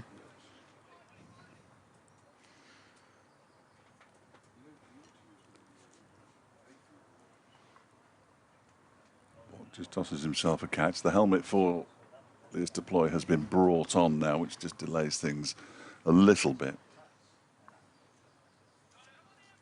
Enough to make it irritating. He's popped his helmet on now. So helmeted fielders at short leg and presumably silling it off for Matthew Fisher. Who did you say was wearing the 15 shirt as well as Alex Thompson? Nick Potts. He just popped out of the changing room with his tabard on over the top of that 15 now. Yeah. Just reminds me of a friend of mine's story about 2 dogs that he used to run in the local greyhounds, Jet and Black. 2 slips, silly mid off, short leg. Fisher gets a full length delivery that he pushes back to Watt. One of them had a white mark on its paw. So if the other one was in good form, he could pop a little dot of paint on there and pop it in the Nothing wrong with that. box number 4 as the lid rose. Well, in again around the wicket, balls to Fisher. Nicely fielded by Deploy at Slimming. Maybe he'll come on and bowl an over or two in place of Alex. Well, if he bowls in place of Alex, you'll notice that the run-up's slightly longer because Nick's a quick bowler. And Alex Might try off his. Next delivery is driven very pleasantly by Fisher. Oh, and a misfield by Harry Kane. That's poor. And it's gone all the way to the boundary for 4. That's the last thing Derbyshire needs. 68 to win now, Yorkshire. 145 for 4. Because they weren't going to run a single because of the night watchman being on strike. And as a result, they don't have to change. We all make them, don't we? But I guess they're just more exaggerated. When it gets this, when it's like this, when they can't really afford to lose any runs. Fisher's got him, he's bowled him. A quicker one, straight through, and the stumps are dislodged. And Derbyshire have a 5th wicket before the close of play on day 3. 145 for 5 now. Matthew Fisher goes bowled by Mark Watt. He made 4, and 145 for 5 means that Yorkshire still need a further 67 to win. And that, ladies and gentlemen, once again, is why I do not like the use of the night watchman. If you have a player who of inferior ability to somebody else, why do you think he can come out and do a better job than they can? And then, having done that, you then send in a batsman, Matthew Revis. Doesn't make a lot of sense. The night watchman never made a lot of sense, to be fair. All it does is it gives Derbyshire that extra bit of hope because they only need 5 wickets exactly. now. Whereas Revis might have seen it through to the end. 4 down. Thanks for coming. See you in the morning. 34.6. 4 off.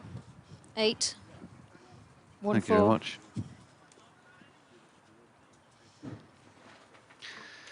Well, there we go. So 2 overs remain, 145 for 5. Matthew Fisher's defence is breached by Mark Watt, who takes his 2nd wicket of this Yorkshire second innings to go with 2 from Thompson. So the bowlers' wickets have all gone the way of spin. Just looked like a quicker ball that didn't really bounce. And that's quite dangerous. dangerous. Yeah, absolutely. Especially at this point in time. And bearing in mind, might not be a good time to say this, Yorkshire supporters, but they lost their last 5 wickets for 28 runs in the first innings, and they've lost 5 here. Shan Masood pushes into the offside where Leas Deploy fields. Thompson continuing at the Lake End dot ball.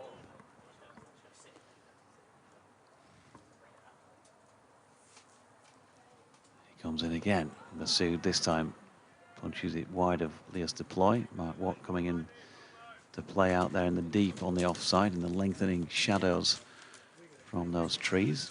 They've picked up 1. Matthew Revis was out there for a long, long time, wasn't he, in the first innings? He did really well. I can't find that particular sheet. Matthew Revis scored 32 from 88 first time, so there a batted for long almost time. 2 hours. Yeah. I thought he did really well.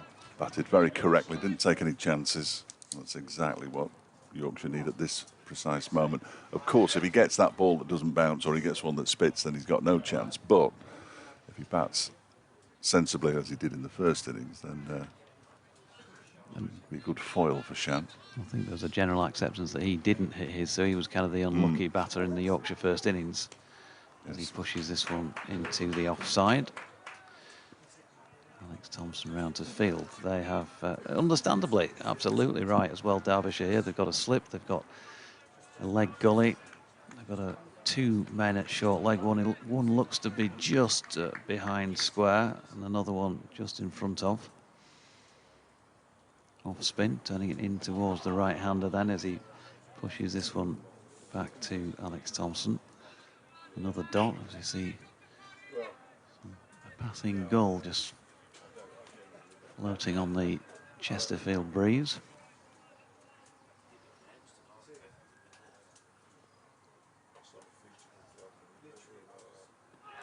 Good delivery this time by Thompson. Just a bit of kick off the pitch. He had Revis going back. It was just short of length.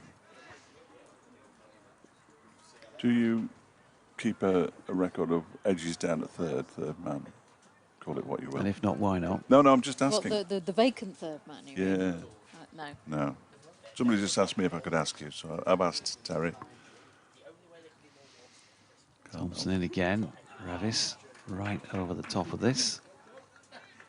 And again, no run to complete that 35th over of Yorkshire's second innings, with them on 146 for 5. So we're into the final over, which means that Yorkshire could be no worse than 6 down, which is complete madness. It's another law that needs changing, or regulation, whichever it is.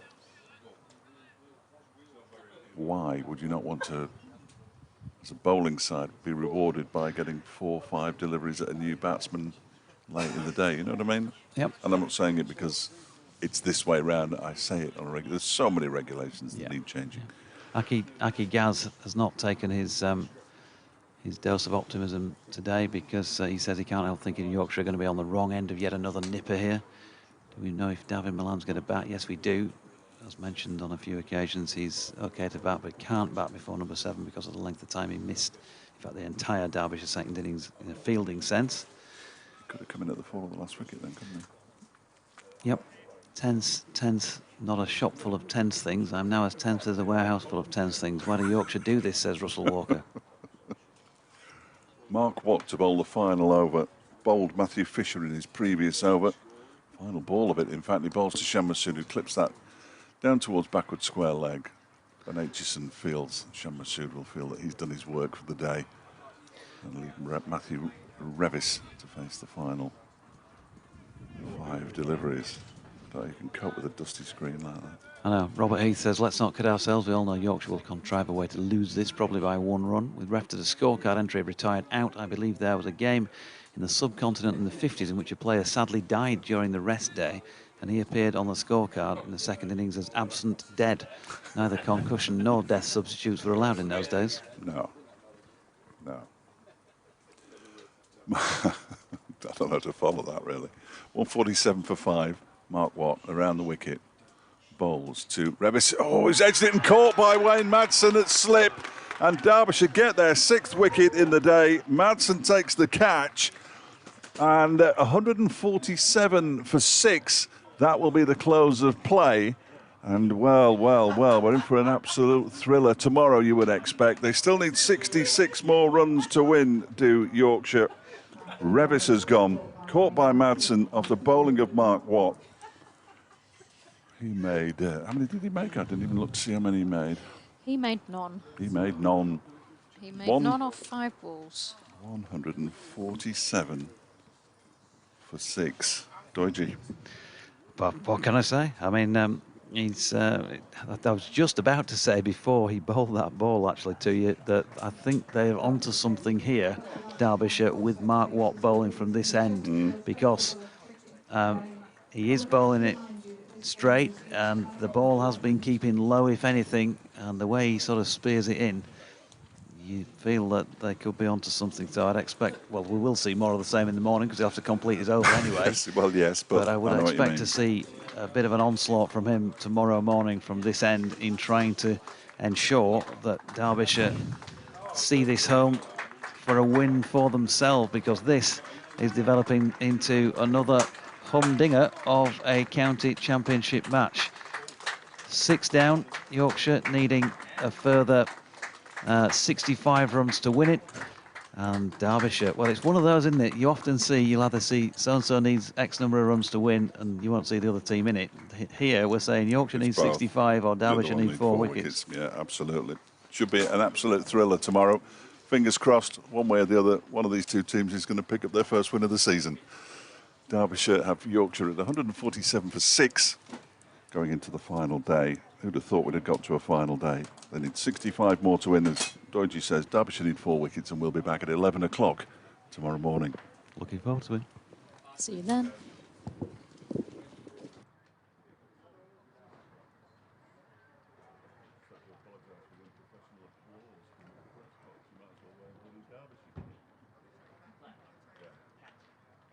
Lovely. No, that's perfect. That's perfect. There's a bit of a storm. But just keep him back a bit from me. Yes. Thank you very much. If you can, I'll. What time are you doing? Well, soon after quarter.